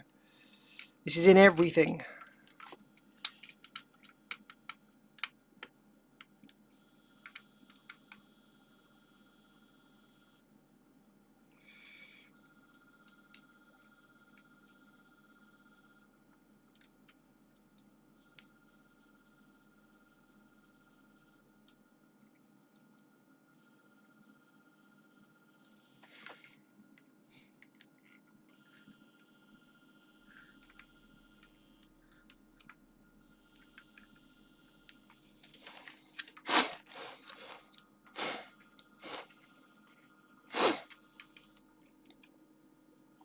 Do you have a dual rail lab bench power supply? Yes, I do. I use that fairly often if I'm repairing the Brazilian sound digital clones. Well, pretty much any Brazilian that is high power, high rail voltage. I will use that to get the output section up and running without the high rail voltage present. I can also use it for the same purpose on Koreans as well. So yeah, I use it fairly often.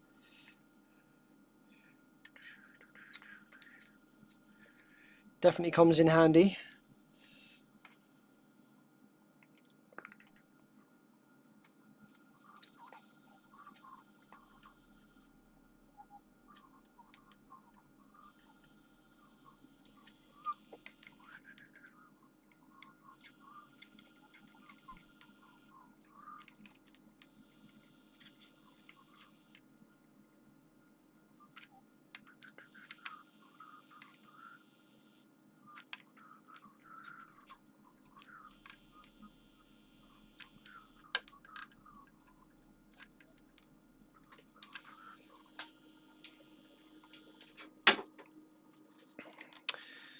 Yeah, so the dual rail bench power supply that I have is this one. It is an old one.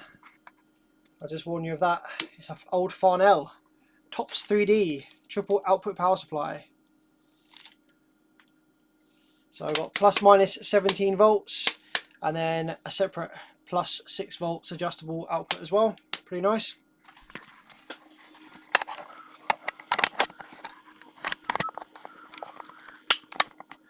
Is there a difference in board colours? Yeah, not really. Like, there's different qualities of PCB, but the colour doesn't really mean anything. The colour, yeah, by itself doesn't really mean anything. Different factories might have different board colours for different thicknesses and qualities and stuff like that, but yeah, between factories you can't really compare.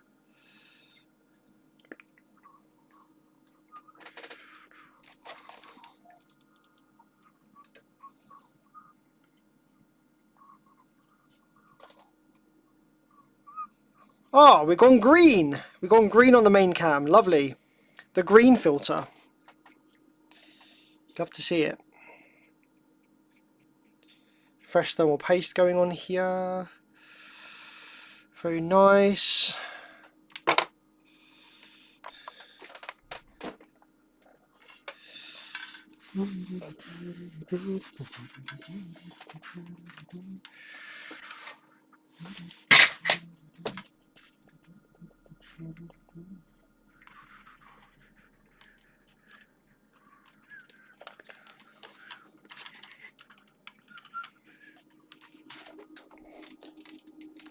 Hulk cam, yeah, nice.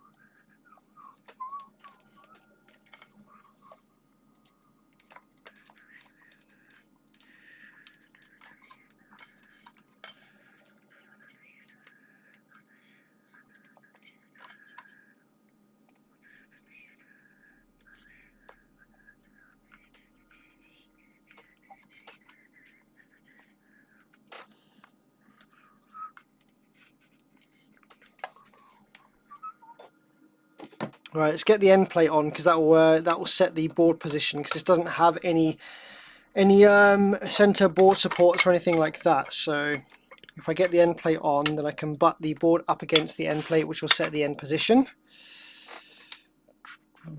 Do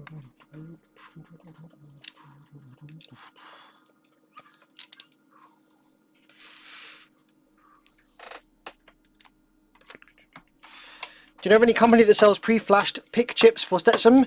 No, the only company that will be able to do that for you is the original manufacturer. So Stetson, Sound Digital, Taramps. There is one gentleman in the States who has made his own version of the Bander Viking 15K firmware, but that's the only one that I know of that you can get third party.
Alright, I wonder how long this repair has taken so far. I was trying to do this one kind of as quickly as I could. It was basically a full rebuild. The output section drivers were okay, because the output FETs themselves were okay, but it did need new output FETs just because they were mismatched from a previous repair attempt.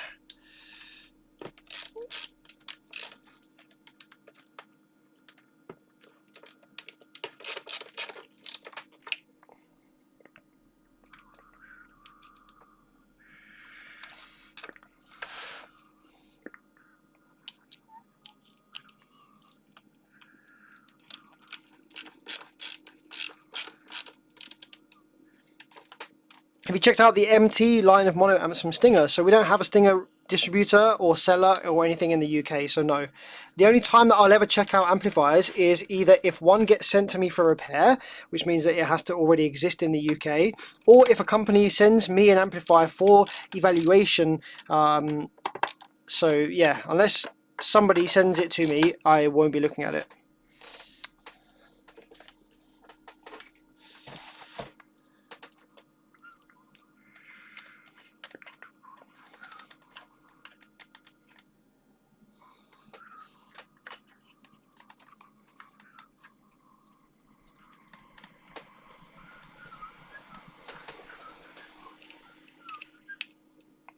Sam, are you planning to start your brand as UK All Designs?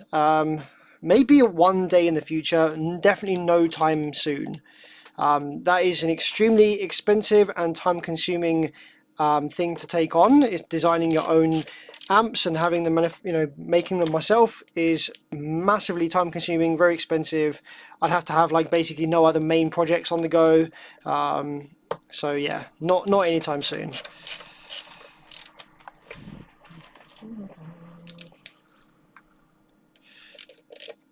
I also don't really think that my knowledge is good enough to design an amp from scratch. Like, being able to repair stuff is completely different to designing something from scratch. I think a lot of people don't really realize that.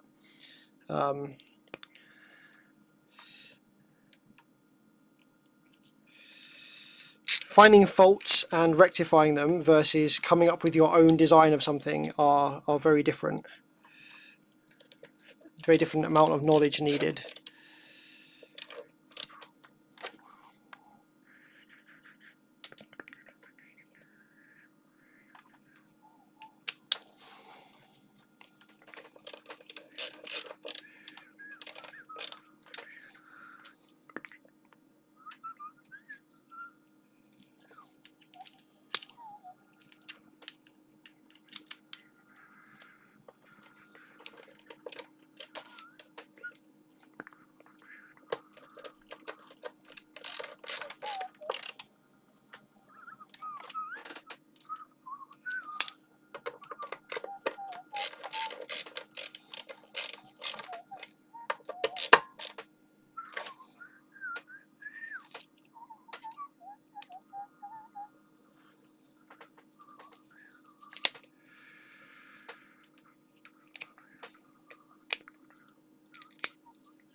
Sine Wave O2 is back. Hooray!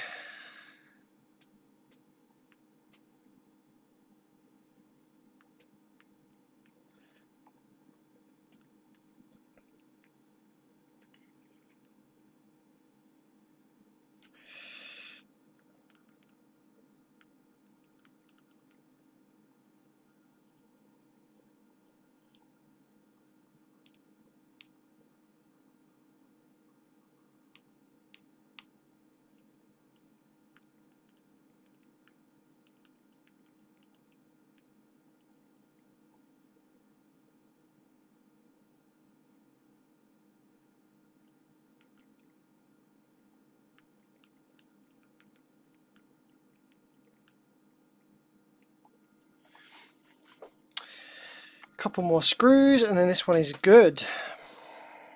Did you see that LF Audio did what we were talking about in the past stream?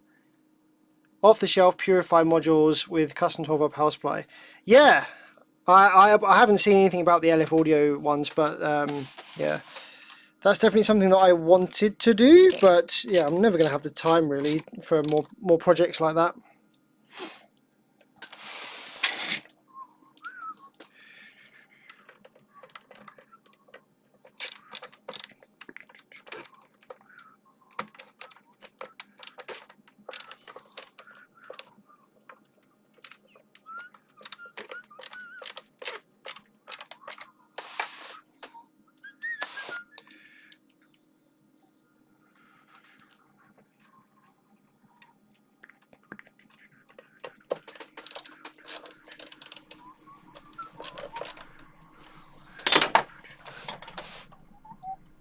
Alright, let's just check that this still works now that it's back in the case and everything's together. It should do. Can't see why it wouldn't.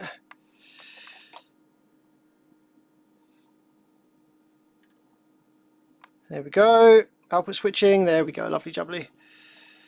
14 volts. Yes, very nice. That's all good. Excellent. Let's just check that nothing is going to kill the power supply. Like any vibration damage. So it must just be in the drive circuit that failed and took out these FETs. Really strange. Very unusual to see. Yep. Okay.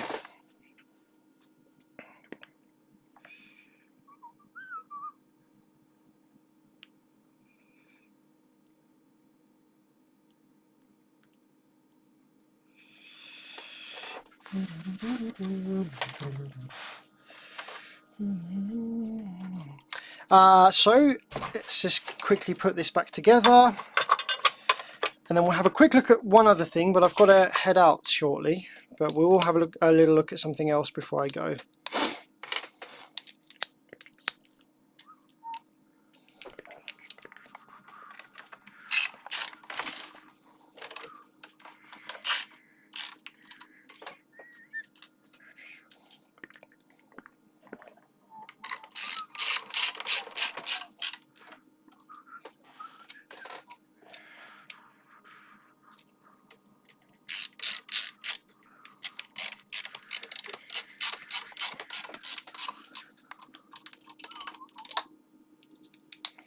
The MTX does live to bump another day. Hopefully it'll make somebody happy and it'll play some good music for somebody. That's all that matters really, isn't it?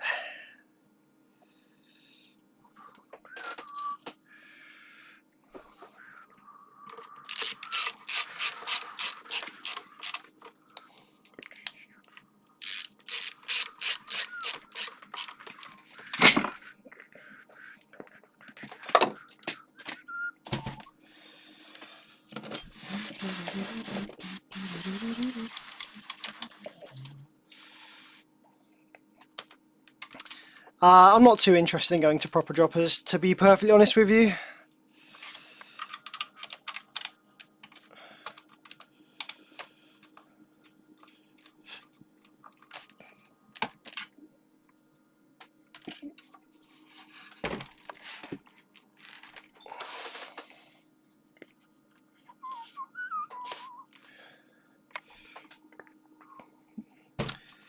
A couple of bolts for the top there.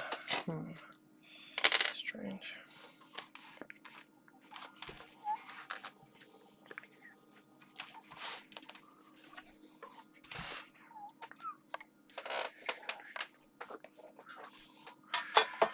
Oh no, I've just realised, I've just remembered, this this end plate needs to go in without the side plate on.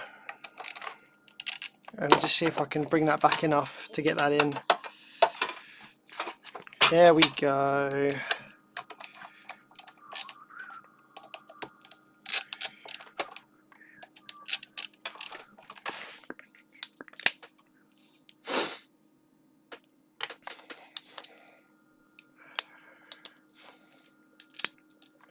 There's no other SPO events that I'm aware of, no. Just proper droppers, that's it.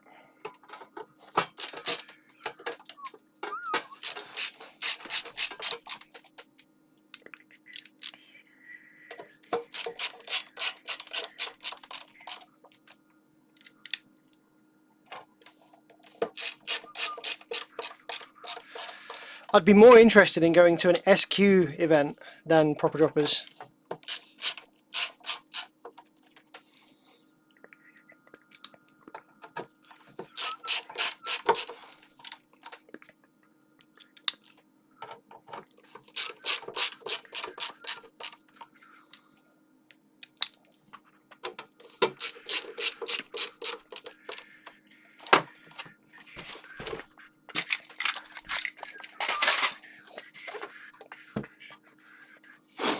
Alright, quick video of it playing for the customer.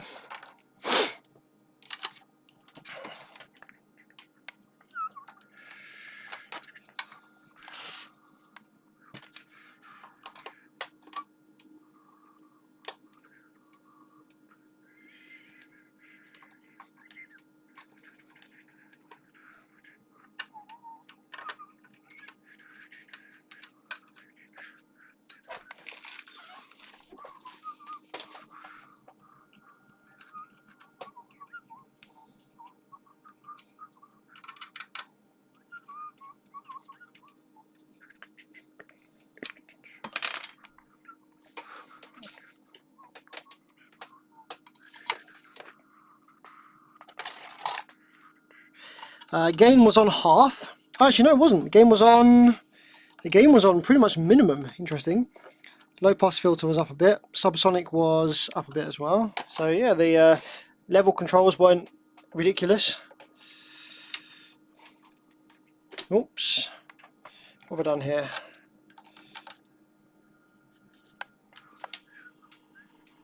Okay, there we go.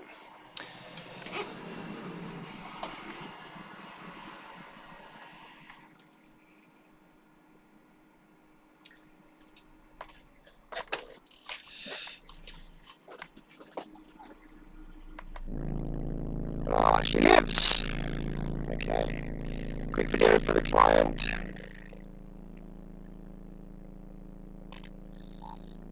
There we go, all up and running. Power lights, RCA, 12 volts going in. Running nice. There we go.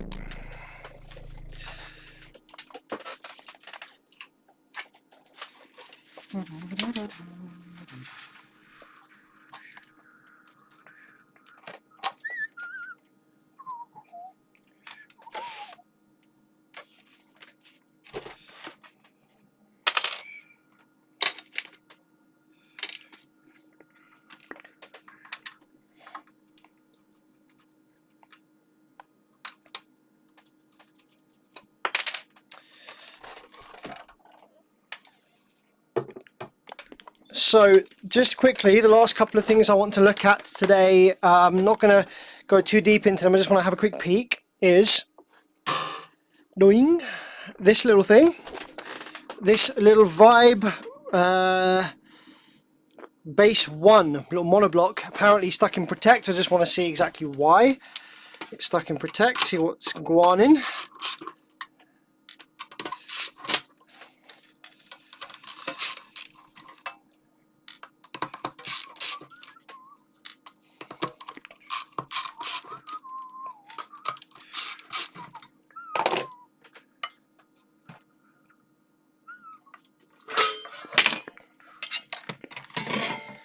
Oh look, it's the exact same circuit that we just worked on, just a tiny small version. So this will probably have dead outputs. Yep, dead 640 ends. What we got? Just one of them dead probably. Over this side maybe? Just a couple, one or two. So didn't I tell you that this circuit is used in everything? Well, here you go. Here's your proof.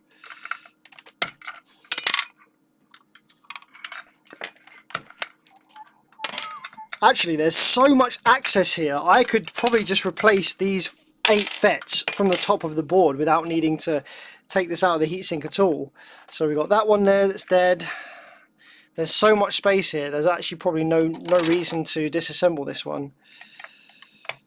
That one's dead. That one's okay. That one's okay. That one's okay. That one's okay. That one's dead. And that one's okay. So we've got 2 dead FETs. So I'm just going to chop these out and just have a look and see if the drive circuit survived. Because we can power it up with those 2 missing just fine. So dead FETs out. Did the drive circuit survive? Plug some power wires in.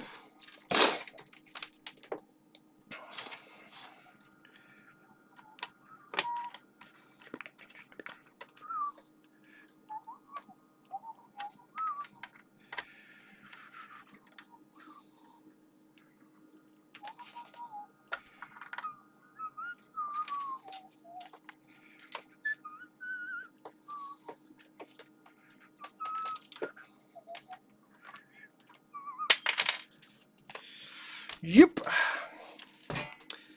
Power supply on. 9 volts.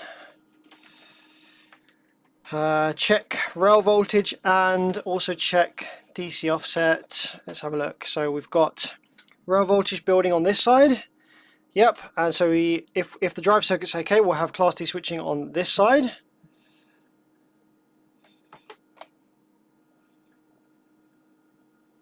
Yeah, class D switching. A bit of excessive current draw there, so I think these capacitors probably just reforming a little bit. But yeah, the drive circuit there is just fine. Yeah, you can see the rail caps here are reforming. So we're just going to go up in the voltage very, very slowly.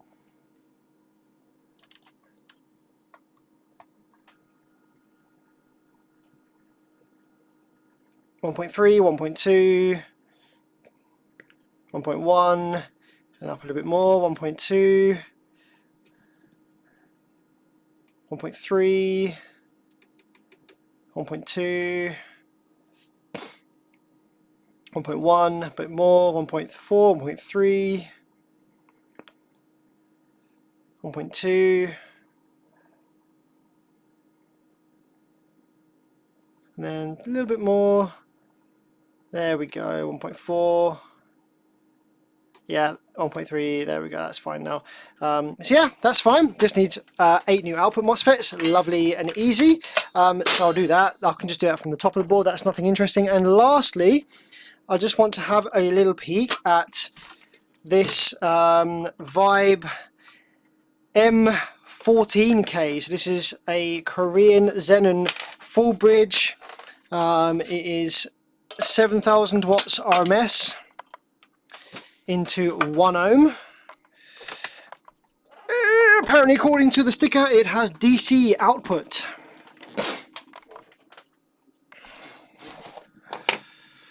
DC on the output. So let's have a look at this just real quick.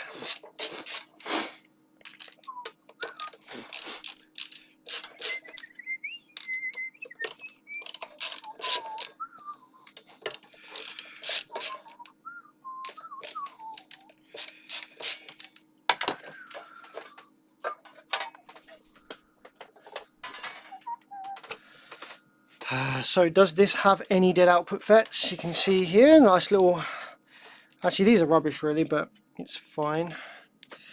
So let's go in here and have a poke around. These are quite hard to actually get at with the MOSFET clamps installed. So...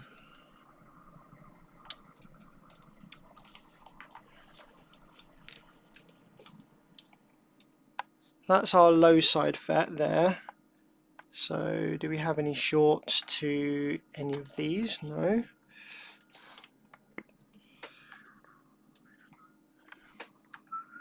Low side FET's fine. High side FET.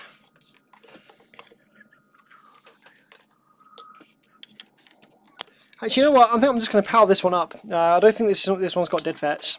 If it does, then it won't power up. It's fine.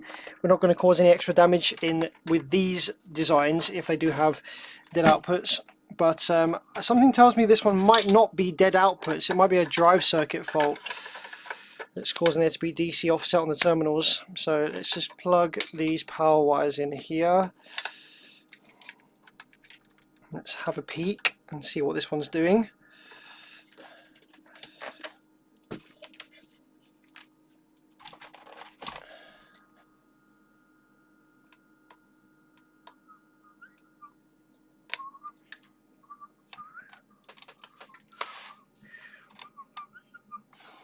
Alright, power on.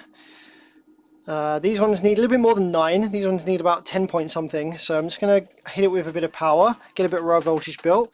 Have a look at the terminals, make sure there's no DC offset on the terminals, make sure that there's no DC on either of these wires coming out of the inductors. Nope, it's looking good. Okay, so let's go for a full power up.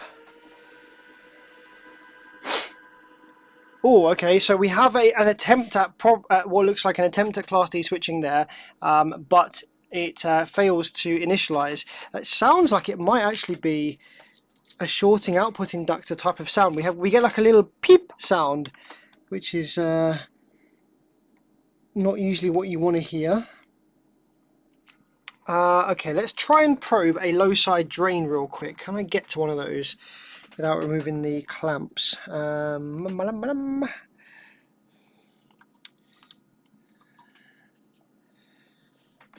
Yeah, I think I can go in. Can I go in here, maybe on one of these diodes? Here we go. So let's just probe this low side drain over this side and see what this looks like on the scope screen. Okay, we have Class D switching there. It's a bit wobbly all over the place. Idle current is a bit high, 4.7, but these are not well optimized circuits. So let's just give this one a test as well over this side.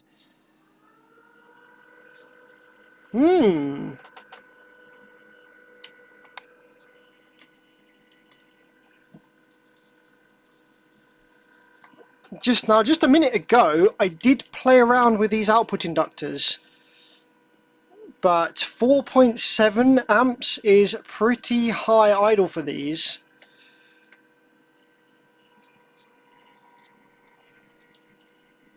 And the Class D waveform is a bit wandery. Oh, it cleans up once we go above 12 volts.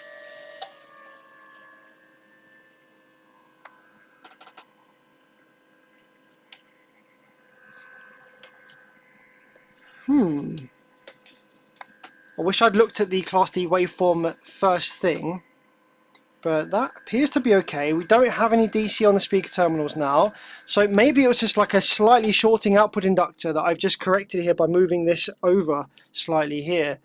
So I'll keep an eye on that one. But gents, that I think is enough for today. I've got to pop out now, so thanks very much for joining my random afternoon live stream. I hope you enjoyed it. If you did, please hit the like button. Feel free to subscribe to my Bear Clips channel. I have a new second channel where I'm uploading all kinds of fun vlogs and different types of content on there, much more regularly than on my main Bear Viz channel. So if you want to see some vloggy style content and some audio bits and some car things as well, then go and subscribe to my second channel, Bear Clips, called Bear Clips. So give that a subscribe. But if not, I'll see you in the next live stream. So take it easy, have a great day.